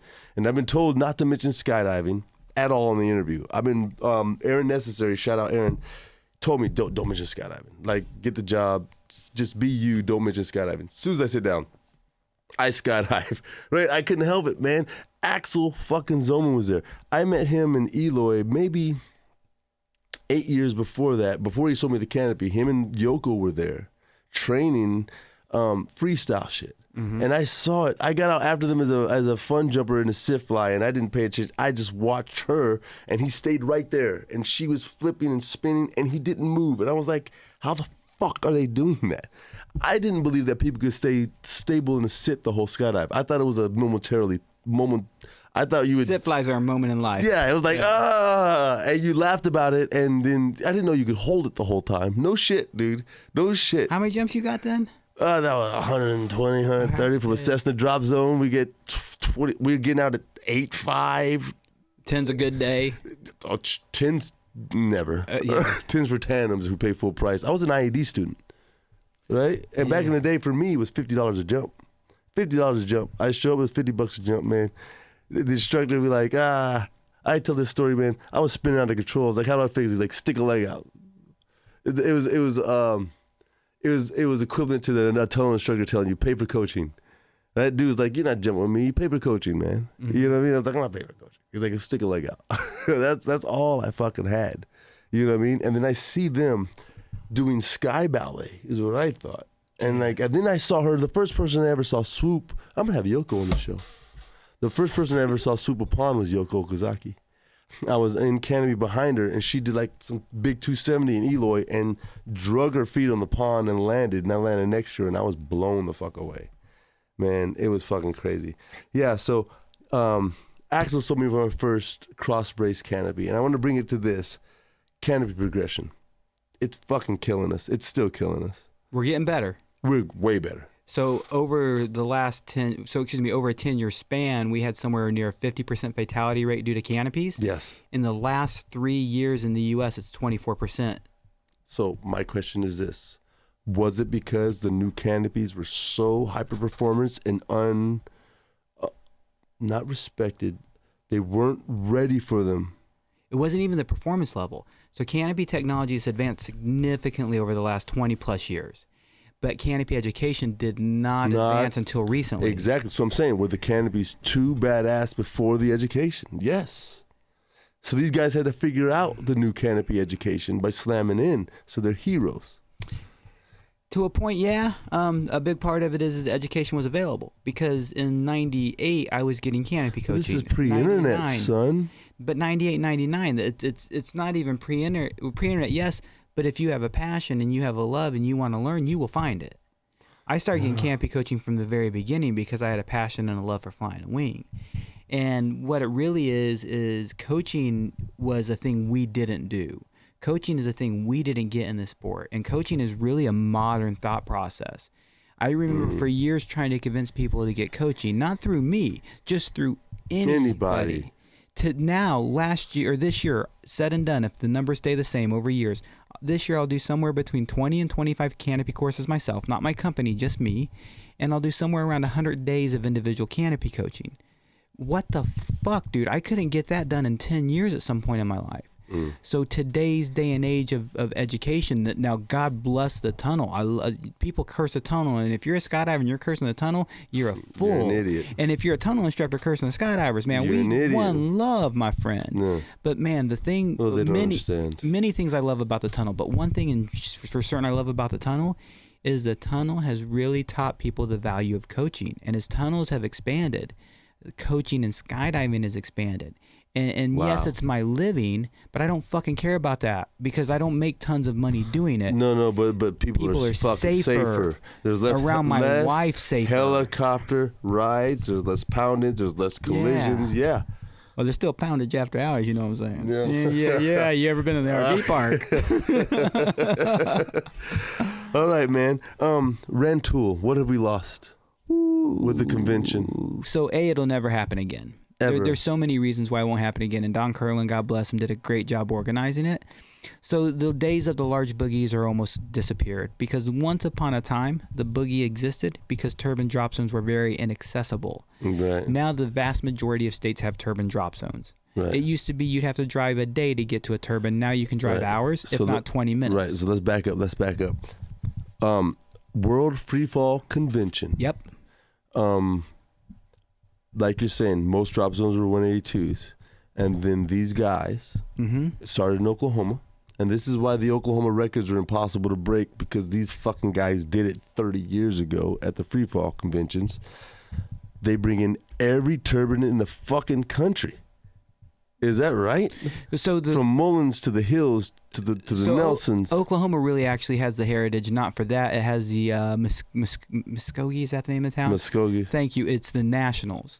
So there was a lot of nationals. Because it was halfway in between the country. Yeah. And that's why the record was set. The freefall conventions were Quincy, Illinois, Rantoul, Illinois. So they were never in Oklahoma. Not to my knowledge. Okay, so I'm after those both events. But so it was the Nationals in Oklahoma, but it was Rantoul and Quincy. Yeah. Please talk on that before we get out of here. Dude, so at its because we're never gonna see it, guys. I'm never gonna fucking see it. You have no idea. I mean, you can't replicate the first iPhone coming out. No. You can't replicate the fucking flat screen TV. You can't replicate a freefall convention. I'm gonna remember the years lightly wrong, but I'm within 1 to 2 years of getting this right. Okay. 99, 2000, somewhere in that range. Quincy, Illinois, 6,000 registered jumpers. Not visitors, not guests, because there's a fuckload of guests beyond. Damn, these numbers. Hold on, pause. 6,000 skydivers. Over 10 days. We get 300 at a boogie, and we're like, this is fucking crazy. Right? Otters, King Airs, Caravans, DCs, Packs, DC-3s, helicopters, C-130s, the jet, helicopters, hot air balloons, bombers jumping out of bomb bay doors, parties at night going fucking haywire. It's wonderful. And it's gone. Every single manufacturer, most manufacturers in the sport would show up. So you had Manufacturer Row where you could go to every manufacturer and be like, yo, bro, why should I get your gear? Yo, measure me out, man. Getting measured by if you're getting gear and you're getting measured by your homie, you're doing it wrong. Mm-hmm. Get measured by a dealer, and not only by a dealer, but a dealer who specializes in that rig. Because Infinity measures different than a UPT measures different than Sunpath. Of course, get a specialist. But what better specialist than to go to the convention and say, yo, Velocity Sports Equipment, I love your Infinity. Measure me. Tell me about your rig. Yo, Sunpath, I love the Javelin. Yo, UPT, I love... So it was this huge gathering, parties at night, Mecca. off the fuck, dude. Hypnotist shows, bands, concerts, man. It's not a child-friendly place. It was wonderful, and the thing, oddly enough, I missed the most about the World Freefall Convention is waking up every morning at 8 o'clock over the PA system. They played Israel. I can't say his last name, Hawaiian, Somewhere Over the Rainbow on the ukulele. Did they? Everywhere. That is the start every fucking morning. Somewhere. Yeah. Oh, you're getting out to skydive every morning. Fuck yeah. Because I am a boogie dude. I love the energy of a boogie. Yeah. I don't care what it is. I don't care about the jumps anymore. I don't care how big we shred. If you're fucking giggling, I'm giggling and I'm having fun. It ain't about the quality of the skydive. It's about the quality of the friends on the skydive. That's all 100% for me, man. That's all it is. So, real quick, how many times? Do I have or total? Man, 3,500. What does it take to be a tandem instructor? A quality tandem instructor? I know I'm rushing you, man. No. Forget. We're not talking about qualifications. We're talking about skill as a human being. Number one, caring 100% about what you do, wanting to be the best at what you do, and wanting to give the person you're with the best experience. Mm-hmm. If you want to be the best at what you do and want to give that person the best experience, skill and quality of customer service. How do you find that? Man, we chase that first fix. We're junkies. I want that first fix. I want that first fix. Man, live off of their adrenaline. Live off of their fix. Man, under canopy, I've had straight dudes go, bro, will you marry me? Yeah. I've had women do the things that have happened, the conversations I get, it's ungodly. It is. And so I have to remember that. And tandem instructors, I love you all, man. I do care how much we get paid, but when it comes to this next statement, I don't fucking care. Right. They paid $200. They deserve $200 worth of customer service. Right. 100%, man. I got to remember this is their anniversary. This is their celebration. The biggest deal in their fucking life. You're making their dream come true. Remember the first time you walked onto a drop zone? Remember the first time I remember walking on a DZ with a bag that had a helmet and altimeter in it, and I was the king of the fucking world. And then why are you fucking crushing on that dude's dream? Ever. Why are you mocking him, man? Yeah, he's got some old gear. Yeah, his shit looks ratty. But, man, you don't say... One of the things I hate, no, you can't do that. Hey, bro, a 50 jump wonder. I want to swoop. Cool. I'll show you how. Yeah, here's how. It's a long road. Don't tell him no. Don't even tell him not yet. Tell him this is how we learn. Cool. Yeah. You know, and I'll park on that for 1 second because people think I'm crazy when I say that. I'm a 50 jump wonder and I want to learn to swoop. Here's how you start. For me to swoop well, I have to get to my setup point at the right place at the right time to turn to swoop. Accuracy is paramount to being a good swooper. Right. So as a new jumper, 50 jumps, focus on a strong pattern and a strong bit of accuracy because it's my pattern accuracy, not just my landing accuracy, that gets me to my setup point. So strong pattern work, strong. Right. So at 50 jumps, I can start showing you the way. Right. What kind of rotations do you do when you're having fun? Man, the biggest thing I do is a 270. I get dizzy. I'm 44 years old, so I'm not an old man. Right. But I've got some knee problems. I've been told for years I need to get some knee surgeries. They're not horrible, but I definitely struggle with them. But getting to that point to where you 270, what are you flying? Spectre 120 and Valkyrie 84. So on the Valkyrie, you're like 7, on the Spectre you're at 4. I was 2.7 once upon a time. No, I mean like on height on the rotation. Height, man. No, on my fucking Spectre, you don't want to know. It's like 350-ish. Yeah, it's fucking low. I know dirty, it is. It's that old it scares everybody, but the Spectre has no recovery arc. Exactly. So in the Valkyrie, man, I come from a day and age where we didn't have these nice altimeters. It's about look down that high. I'll tell you, it's around 720, 750. So back on the swooping thing, if you can't get to the point where you need to be at 700 fucking feet exactly, you're gonna blow it. So, dude, accuracy is fucking mungus. Because if you're at the point where you need to start turning, and you're at 9 or at 5, you're in a bad spot. Yeah. You gotta stick that shit. All right. AFFs. How many AFF instructor, just student jumps, do you think you have? Total of student jumps, a couple thousand. Okay, examiner jumps. Jesus Christ, I had to write these numbers down recently for an interview, and I don't remember them. Okay. Somewhere around 600 front rides. AFF is hard because in an AFF course, I'll do somewhere around 15 jumps in a course. Only 3 of them are evaluation. The rest are training jumps, for evaluation. Right. They're not hot yet. Yeah, exactly. So what does it take to be an AFF instructor, a good AFF instructor? Same answer. Wanting to be excellent and wanting and being passionate for what people want. And the other thing for both of them is an openness to be wrong. This is life, bro.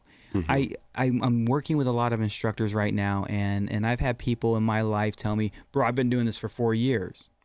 Great. I've not been, 21 ain't long, but I've been doing it for 21. I've had somebody tell me, I've been doing this for 20 years. I don't need no more help. Well, You're fuck a fucking you, idiot. I do. You're a fucking idiot. I need help tomorrow morning when I get to work. You know my boy Nick Lott, and I love Nick Lott to death. And Nick Lott recently went through a little bit of a struggle and a personal interaction with a large group. In that large group and personal interaction, he came across as an asshole, not intentionally. Right. And I spoke to Nick that night and said, hey, bro, this is how it went. And Nick swallowed his pride, and he didn't fight, he didn't argue, he didn't make an excuse, he didn't make a reason. And he had some good ones. He didn't make one. Yeah. He just said, no matter what my logic, no matter what my reason, that's how it went down. Then I can fix it. No matter what my intent of delivery, no matter what my intent of statement, your perception unfortunately means more. My intent should mean the world. You should understand, I'm here for the best for you. Right. But the fact is your perception of my intent means way more than my intent really does. Yeah. So swallow your fucking pride. Don't care what your intent was. And when somebody gives you a correction, make no excuse, make no reason. Because if you give an excuse or a reason, you will repeat the failure. If you say 100%, if you that don't noise, accept that you fucked up, you're never gonna fix it. and pay attention to the fix. Focus on the fix or focus on the problem. Focus on the fix or focus on the excuse and the reason. Right. They end whatever you focus on. So I listen to this podcast called Impact Theory a lot. Haven't heard it. Oh, it's dope. This dude named Tom Bilyeu. I'm sorry, bro. I know you're famous. He's super famous. But one of the statements is I'm not who you think I am. Yeah. And I'm not who you think I am. I am who I think you think I am. And once you deal with that and let it go, then you're free. And that's been a challenge for me, is that Isn't whole that idea of fucking perception hardcore? versus intent. Right. So your intent, I think this is what I'm doing, and I think that's what you see, but that's not what's happening. Yeah. That's a powerful statement. That is a very powerful statement. What does it take to be an AFF examiner? This is something I want to aspire to. Not for any courses or really just to be, to me, an examiner in the tunnel. There's 4 or 5 of them. And an AFF examiner, I don't give a damn about anything else. That's it in the sport to me. That is the and tandem examiner. Don't get it wrong. Like I say, tandem skill is a fucking whole different school of the game, and it's a very specialized sport. To be an examiner is the fucking pinnacle to me, and I would love to find that one day. What does it take, and why would you be an examiner? Because it's so hard. It's a lot of sacrifice. And there's not much money in it unless you own a rating center for a fucking decade. Dude, now you have these classes. Still not much money in it. Yeah, bro. it's pointless other than the prestige. There's no prestige, man. There's tons of prestige. You tell me you're an AFF examiner, even though I'm in the tunnel, I see you as like fucking Caesar. But I'll tell you right now, man, there's once upon a time there were only 3 AFF examiners. When I became an examiner, I was number 12 in seniority. At some point, people have retired, so I've moved up that list quite a bit. Okay. There's over 100 of us now. And I'm going to tell you right now, over 50% of them I have no respect for as an examiner, not necessarily a human being. Right. Because there's plenty of people out there running shitty courses, doing shitty jobs, and giving ratings away. And Which you should never, ever, you're robbing 1,000 people when you do that. You're not doing the instructor a favor, you're fucking the student. I tell evaluators. 1,000 students, man, not one. He's going to talk to people for years now. Yeah. If you're training an instructor and you're not fucking them over on the skydive, which is not our full intent, but a lot of my evaluators, make them fly. A lot of the evaluators are afraid to be too hard. And when they're afraid to be too hard in the sky, I say, if you're not fucking the candidate, you're fucking their student. Because when the student comes, son, it's Jaws. It's Godzilla. You can't. Oh, so Young. Do you remember Young? Young Chisholm, the evil queen. The evil queen. Young and the I are evil friends. bitch. That queen, her. they called her evil bitch back in the day. And she was mean to me, but she made me fly and she made me better. Yeah. And she's the evil queen. She is a queen. What they introduced her to me is, oh, she's the bitch. She's the bitch. No, that's a queen. Flyer, motherfucker. And if she was light on me, I would never have gone back to Oklahoma and done a good job. Yeah. You know what I mean? She scared the shit out of me. And that was Jay Stokes, man. Hey, write that motherfucker in, son. And Jay Young, that's part of definitely a crowd I love. Yeah. To be an examiner, first of all, I want to say something. You said you don't care necessarily to run courses. If you're becoming an examiner and you're not running courses, then don't do it. It doesn't work, but you got to have a drop zone that supports it. You got to have the people trying to get their jumps. You got to have guys with 500 jumps that are itching to go. It takes a nationwide presence to get these people in, doesn't it? Because your people are coming from local Texas. I hustled. Dude, I started off as nobody, and I'm still nobody said and done. I've built a reputation. First of all, for the rating center, I've always preached and presented the rating center because the rating center has zero ego. Zero. It's an entity. I've seen it. Entity. I am a human being, and no matter how egotistical I am or am not, I have an ego. The least egotistical man in the world still has an ego. So if you promote me, you promote a potential ego. You promote a company. You don't. You book to come to train with me, you might be disappointed if I give you Hank, and if you don't know Hank, you'll love him. Right. But if I book you for the rating center, whoever you get, you believe in a product and a brand. Guy Kawasaki selling the dream. That's a whole nother conversation. I love Kawasaki. Yeah, selling the dream. You sell a brand, you sell a product. You use the Apple. People don't buy an Apple product because they believe in the product. They do it because they believe in a brand. I mean, their software evangelist was their title. So first of all, I started as nothing. I had no support. I had to hustle for myself. I had to get people to do courses with me. I traveled a lot more than I do now. I hate traveling because I like sleeping next to that beautiful woman that you sleep next to every night. Not the same woman, but you know what I'm saying? I hate traveling. I don't want to be away from home. So as a brand new examiner, you hustle. You do your thing. You lay your licks, and you realize that all you can do is affect one person at a time. Man, that being said, the amount of experience you have to have is ungodly.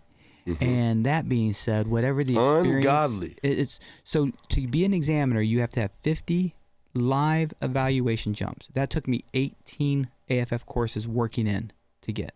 I had to work as an evaluator in 18 AFF courses. How many courses a year? Maybe 2 or 3? That's where Jay Stokes and I worked together full time, and I got 2 or 3. Most guys, 1 a year. 6-7 years, guys. This is not a fucking game. You meet an AFF. I'm telling you, meet an AFF examiner, dude.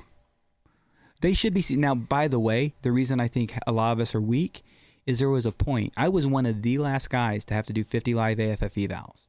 After I got my examiner ticket, they went to 50 evals or 50 evaluation level jumps. So if they're evaluation level practice jumps, they counted. Now you got it in 4 courses. Right. And there are people in 4 courses I'll never see. It's the amount of people I see, number 1 through 18 courses, that teaches me diversity in training. And number 2, it's the number of jumps, because I do 15 jumps, 3 are live. That means that's a huge number, you know. It's a huge number. So 15 times whatever. That's 12 ghosts outside. Right. So now they've changed it again. They've changed it back to 50 live for eval. And so we've tightened it back up. USPA has done a great job of raising their standards. And because there's a lot of tunnel rats coming at you right now, son. Yeah. There's a lot of us. And no doubt there's a pro and a con to that. Oh, there's a both. I understand. And I love the pro. There's a flow. Yeah. And we're going to work through it. We're going to figure it out together. Yeah. So as an AFF examiner, man, you really got to get seasoned. I highly recommend AFF instructor, go learn to fly sick 4-way. AFF. Of course. You need to fly a slot, and you need to read your partner. Your partner is a student who's not going to do the right thing. I don't wait for you to backslide. I see your legs go negative, and I respond. So I'm proactive, not reactive. 4-way, you fly a slot, you read a partner. 4-way is when I train a 4-way guy to be an AFF instructor, it's the easiest walk in the park. Yeah. I did an AFF evaluation jump with Thomas Hughes today. Sick. Dude, we went to I'm sure. We went at it, man. It was so much fun. I bet that was the best. I'll tell you, I ditched Thomas Hughes at one point. He looked at me like, you hear that, Tommy? Now, no doubt, one of us has lost 35 pounds, and the other one is Thomas Hughes. I love you, Thomas, man. Mad respect. Now, by the way, he caught back up to me. You have a wing loading, son. He caught back up to me and took care of business. Yeah. But, man, flying 4-way, Thomas is one of the easiest guys I've evaluated. Anybody like him? A dude named Michael Hotchkiss had a very Hotchkiss. You know Hotchkiss? Baby. Hey, yo, Dallas Philharmonic. Did you know that? Man. Yes. So when I did his AFF course, I learned a lot about him. So I took his director on a tandem. Nice. For the Dallas Philharmonic. It was amazing. That's fun. And they, I wrote a play for the tunnel at one point, and they wrote the fucking score for it. And then I let it go because the fun fell apart. But yeah, I've got it. I mean, it's dope. Because you got shiny squirrel syndrome. Just shiny, what does that mean? Shiny squirrel. This whole conversation, like, oh, shout out to shiny squirrel. I do. You do, man. It's all good. I'm only right behind you, man. I ain't that far off. Hey, Gravity Lab Radio. Shout out Nick Lott, DJ Justin Marvin. Grubbs. Hey, Justin. Yeah, the dude, right? My producer, man. Justin's my producer. Yeah, he's the shit, dude. Your producer's more hot though. How you doing, girl? How you? Hey, you were the we're here, DJ. I'm just kidding. No, what was that? Hey, yeah. You were the catalyst for one of the catalysts for the show, man. No, I straight up started it.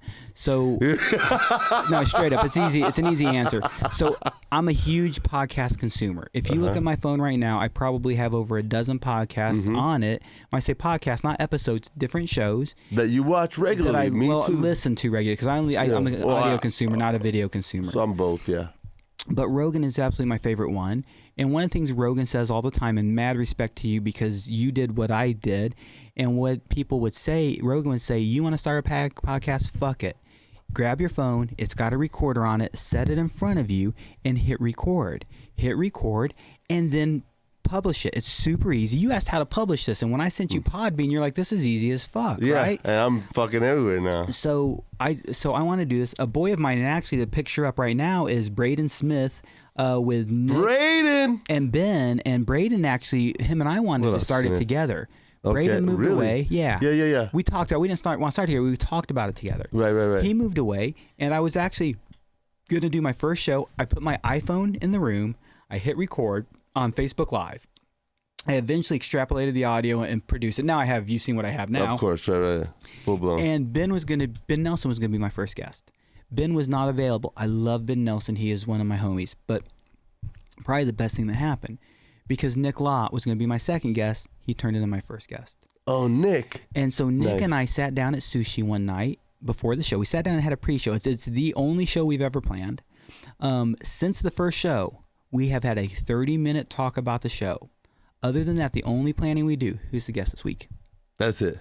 Dude, we don't plan. We are very loose. That's good. That's fucking awesome. So that's what Rogan said, man. You sit down, you put a phone down, and you record a conversation amongst homies. Nick and I sat down at dinner, and if you listen to Rogan, you know who Young Jamie is. Young Jamie is his producer, for those of you who have no clue. And Nick, in the middle of our conversation, says, bro, if this takes off and you do this, I want to be your Young Jamie. I said, deal, except for you're going to also be co-hosting as Young Jamie. Right, because he has. Nick fought and pushed back on that. Really? He didn't want to be on camera? So not on camera, not talking. He didn't want to do anything but produce and talk on the rare occasion. With all the tattoos and piercings and the fucking... Oh, dude, he hates the tattoos. Extravagant shit he does. Yeah. So Nick initially sits behind the desk, talks very little, and I talk to him more and more. Ben becomes our backup producer for when Nick travels, because you know Nick travels for iFly a lot. Right.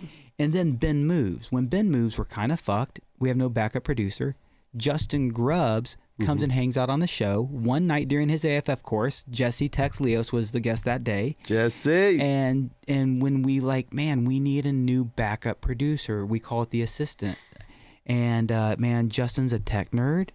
You've seen my setup. You need to be a tech nerd for what I roll. We roll 3 computers, 5 monitors, a soundboard all at once. There's a lot going on. I mean, this is the same idea. There's a lot going on down here. And so we brought Justin in, and he's fun. He's vibrant. He's energetic. Cool, man. Yeah, right? And so we brought him in, and Nick trained him over a couple shows. And one show, Justin goes, I'm ready to run the board. Nick's going to sit next to him instead of vice versa. And Nick said, fuck it. You know this shit. I'm going to sit on the couch with a guest. Nice.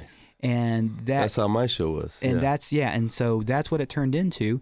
And now, actually, if you've seen the set, it's changed quite a bit. We've really developed and we've really grown and decorated by WazzyCircus, man. We got that beautiful, dope picture up on the wall. You like it? Yeah, dude, it's wonderful. Couple people like it, and we not a couple people. We get comments on it all the fucking time. And guys, gals, you've heard it before. You haven't heard it, do it. WazzyCircus.com. Check out the prints. Check out the paintings. They're super dope. Years ago, I approached you that I wanted to get something done. It wasn't a good picture for it. I finally got my WazzyCircus art on the fucking wall. So I've wanted that for years, dude. That was that was dope for me. Shout out to Gravity Lab, baby. We just kind of fell into it, man. Yeah, and any of you motherfuckers, so many of our friends talk about doing podcasts. If you want to do it, just start recording. Right now I'm working with a buddy of mine, Ben Armendariz. He runs CC MMA, Canvas Conversation MMA podcast. He moved to Colorado working with a company called Pure Spectrum CBD. And actually, they're trying to adjust their show more to the format we're using right now. And so I'm working with them trying to help just give them ideas. What programs am I using? What software? You reached out to me and offered me anything I wanted. And when I said I was doing a skydive podcast, ridiculously, and this is just frugal think. I don't know what it is. But people are like, oh, you're going to compete with them. I was like, no, we're we're like a team spreading skydiving. We're not in competition. Skydive Radio, man. For skydiving podcast, Skydive Radio is our godfather. Yeah, Skydive Radio, shout out, man. Dude, I Jump was listening to you 26 guys. is out there. J-Mo and fucking Melanie Curtis and J-Mo have started Beyond the Journey. Really? There's another one. I haven't heard it. They're new. They're more esoteric. They're more pushing to the general public, but they're definitely. Dude, cool. Jay Molesky and Melanie Curtis, fucking badass skydivers. If anybody, people have asked me, what do you think of the copiers? I'm like, I'm a copier, bitch. a copier. Dude, you want to start a podcast? You can do it, man. Right. Schoolofpodcasting.com. I've done a lot of research now. It takes a lot of research, but it's just a couple hours, man, every day. Dude. For months. It's just what it is, man. I did a week of 8-hour-a-day research on engineering, audio engineering, production, marketing, because I just wanted to understand. Learn it. I'm a nerd. So, shout out to Skydive Radio. They premiered my song Free Flying on a Sunday, which opens and closes the show and all my commercials. They put it on for me, and I got like fucking 300-400 downloads from that. Nice. Like, I mean, like, much love. Yeah, we are imitators, not because we want to take anything away. Best form of flattery is mimicry. Yeah, man. Best form of flattery. Yeah, man. And people talk about imitation. I like Skydive Radio. It's not my style as far as a consumer. I don't mind it. I like it. It's good. Your show may or may not be my style as a consumer. My show may not be my style for as a consumer. It's all different, but somebody will find it and love it. That's just, dude, there's 6 billion of us. 6 billion. 7.4 billion is of 2017. Oh, that's terrifying. We did some popular. Rabbit and I had a 4-hour road trip yesterday together. So when does the food run out?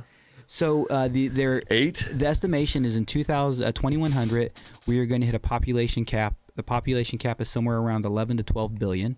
12 billion, that's it. And a few things are going on. There's a lot of research. There's a TED Talk about this. It's really cool. There's papers about it.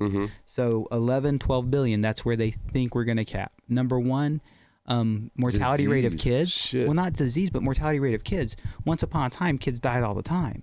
So we had as many kids as we could to procreate. Now you don't see as many families that are 15 kids strong. You have my wife and I who are non-breeders. Right. We don't want kids. We see a lot of people who only have 1 or 2 kids versus 5 to 10 or 12 or whatever the channel is. Number one. Number two, women, man. I'm a huge advocate of powerful women. My wife is a professional.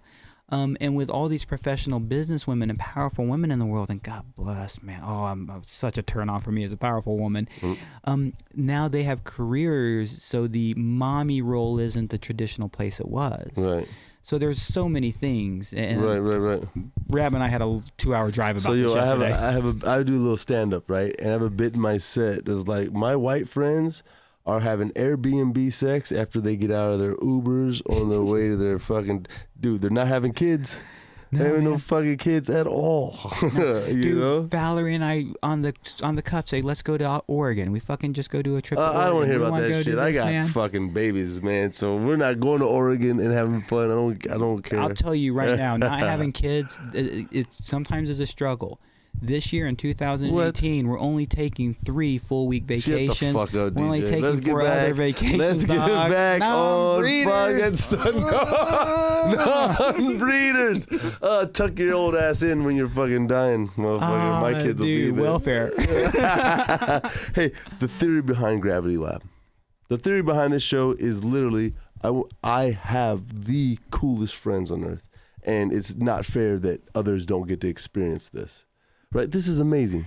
This is fucking amazing. And new jumpers and or non-skydivers, somebody that wants to chase their dream what an honor it is to listen to a conversation like this. So that's the theory behind this show. What is Gravity Lab's theory? There's a couple of them, and first of all, at the drop zone, you never get to know us because we're busy, we're working. Right. So at this point, you get to know your heroes. There's people who, Tom Noonan was on my show, director of tandem ops for UPT. Jay Stokes was on my show. These are to some people unattainable and unreachable because they're never in your area, or that when they're at your drop zone, they're too busy. So you get to know the real people. Our organic conversation where homies hanging out, right? So 100%. Number one, get to know these people. Number two, we get to share a passion. We get to share our knowledge. So get to know your friends, get to share a passion. And my fans are people who listen to our show. And the weirdest thing I've ever had happen to me, random people come up and say, dude, I'm a fan. I'm like, dude, that's real. That's like, whoa, what the fuck just happened? But It's the coolest thing in the world, man. It really is neat. That's pretty rad. But fans coming up and actually saying, man, it's like I'm hanging out having beers with my friends. Exactly but I'm what we not want there. Here. Exactly what we want here. So it's really sharing the love. Roger Nelson was all about those words, you know. It's really about sharing the passion and allowing y'all to get to know people. Roger comes up a lot on this show. He's influenced this entire generation of DZOs. I believe that most of these guys have ran into him one time in their lives, and he walked up and said, "Hey, I'm Roger. Do you want to fucking jump?" Yeah. And that has affected them from Joe Johnson to Mark Farr to Scott Latnis. Okay, Val. Like, Roger is still influencing this fucking game. There's no coincidence that Skydive Spaceland Houston's building looks a lot like Skydive Chicago's. And the logo, son. The logo is actually designed by Adam Buckner in Option Studios. Shout out to my good man Adam. He actually does all my work for me too. So that's partially a coincidence, I think. Okay. But Roger and Steve consulted, and Roger shared with Steve what he could do. The STP program is modeled after the AFP program. The STP program, we're now 5 drop zones strong. Right. So Roger Nelson to this day continues to influence what we do. He's an innovator. He's a creator, man. The dude's a fucking genius, and Rook is doing a wonderful job carrying on his legacy. Right. Friday Freak Out. Hey, before we end, we're gonna. I know you. We're gonna check something out. Let's check it out. Let's see what you got, man. This is an instructor one, so it's right up my alley. This is the kind of stuff I like, man. This is what you do. Yeah. All right.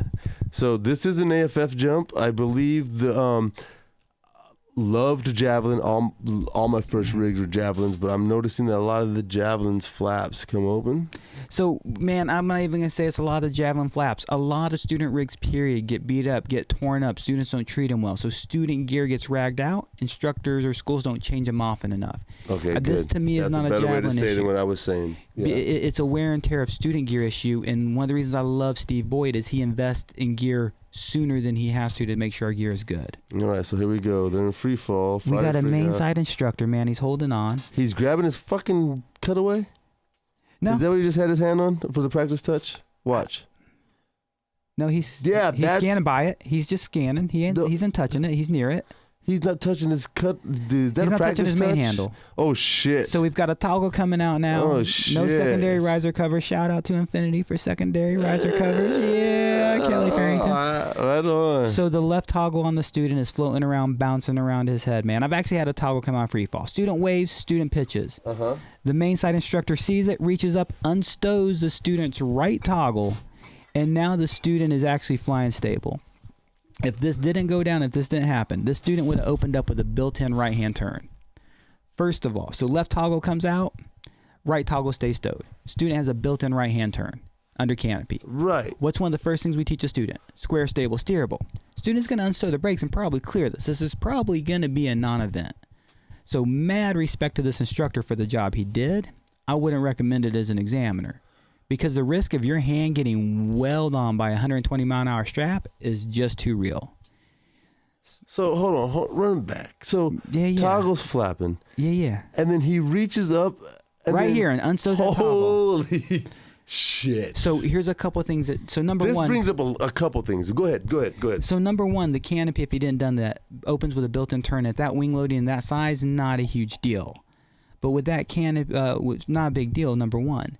Number two, as he reaches up, that strap, have you ever had a riser hit your hand on Oh my opening? God. I've had risers knock helmets off my head. Dude, so yes, I know so it's a the danger train. he puts himself there, right? Number one, for that, number one. Number two, when he unstows that toggle and lets go of it, the chances of it rebounding and entangling in the lines is a larger risk than a built-in turn-on opening. You never, ever fucking let go of the toggle. So that is a definitely toggle lock. To me, I don't know. And you can see it right there. It's paused, and you can see how the toggle is rebounded up into the lines a little bit. Now, again, man, mad respect to his instructor. I don't recommend incredible respect. it. I've never seen that, and But right to here, think that heads up in the moment, dude, that's a fucking calculating motherfucker. This is a great pause screen, because right now, if you look how far down that's pulled down, that is almost a full flare. He's about 3/4 brakes on his right-hand side with his left side full flight.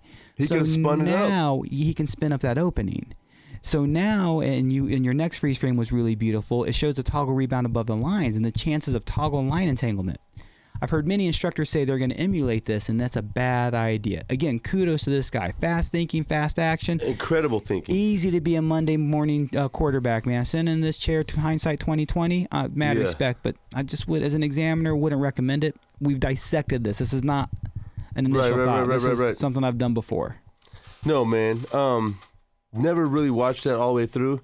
I am fucking shocked and amazed and floored at the heads up. And the accuracy, in the real ninja time, reflexes. in the fucking real time, he reaches up and pops the other time. Ninja-like. I was watching the video in this chair, didn't even think that. Yeah. I thought maybe hold it down so it doesn't wrap up too much. So you didn't see that till today? No, till right now. I try not to watch them until we're on the show. Okay. Right, I read the description, but I try not to watch them, so it's still, I want to give the real reaction. You want that raw reaction. Yeah. Holy shit, that's heads up. That's ninjaic, as Phil Schmidt would say. You're not going to do that. Dude. The average guy, I'm not going to fucking think that fast. Maybe, I don't know, I'm not there in the moment. I've been in some crazy situations. Yeah. Dude, the toggle's flapping. I don't know what the fuck I would have done. I think I would just let it open. I think I should rode through. Not because of my hindsight of issues that he could have created, not because of my hindsight of what I see, right? But because, man, I wouldn't have thought that fast. The speed he thought at, exactly the ninja reflexes he had. Ninjaic. I want to make a fucking shirt that says ninjaic. Phil Schmidt, man, that's a word my boy uses. That's been brought to me on many occasions by AFF instructors asking what I think, and you can see your beautiful wife had the perfect freeze frames of it, showing how deep the toggle was, potentially spinning up, seeing how high the toggle rebounds, potentially entangling lines. Oh, yeah. Riser smacking your hand, cutting it open, or breaking your fingers. Dude, I couldn't have done that job either, man. Yeah, shout out to that instructor. You're a motherfucking beast, dude. I mean, that dude sees shit in real time, slowly. That is Bruce Lee. I know Kung Fu. That's the Matrix kind of shit right there, man. Yeah. So it's getting late. DJ, Marvin. Yo, sir. Why skydive? The door's open. Why skydive? No, you could have left it there. We could have faded out the black and been like, fuck it, WazzyCircus. No, man. It brings me peace. Yeah. It brings me calm. It centers me. It focuses me. That is the real reason. Beautiful. Latinus said it is the reason for... Wait, what did he say? He was like, it was the reason for all the problems and solutions in my life or something like that. Mm-hmm. Like, it was the end all. Yeah. Right. So would you tell somebody to learn how to skydive? It's up to them. We all invest on our own level. I don't think it's for everybody. I've seen you drive. You shouldn't skydive, homie. Not you, but you know what I'm saying? Yeah. Of course. I think everybody should try it.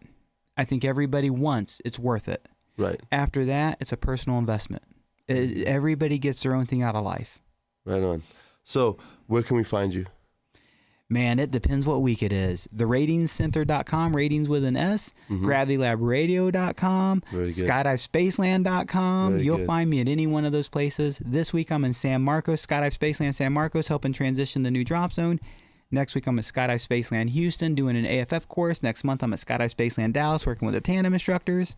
Where do you want me? That's where you'll find me. Right on. Last question. I'm a brand new jumper, or somebody did my first tandem. My whole life I've been driven. I know I'm the best in my soul. I want to be an examiner. Sure. What does it take? Focus, dedication. Man, people commonly tell me how good I am, and I don't agree with them. I'm experienced.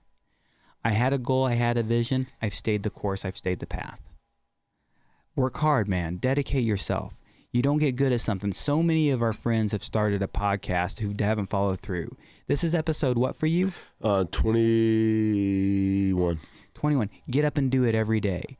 And really, I'll use what I'm doing right now in my life as an example. You know what I'm doing this month. It's Sober September and Sacrifice September. Nick Lott and myself are both doing sobriety and sacrifice. So I'm doing complete intermittent fasting. I can only eat between 12 and 8 every day with 1 day a week of full fasting, of 24-hour fast. I have a very restrictive diet this month. I am completely sober. Caffeine is the only drug I'm taking in right now. I like my morning cup of coffee. Right. None of it is about sobriety. None of it's about clarity. I like the clarity. None of it's about health. I like the health. It's about the discipline of follow through. And if you want to be an examiner, the discipline of follow through. You want to be a world champion, the discipline of follow through. You want to start a podcast, the discipline of follow through. Say what you do what you say. Plan the dive the plan. Plan your work your plan. Yes, sir. Hey, we're going to leave it on that. WazzyCircus Radio, yo, if you haven't done it yet, subscribe and like. Learn to skydive. It'll change your life. It saved mine. Until next time, my friends.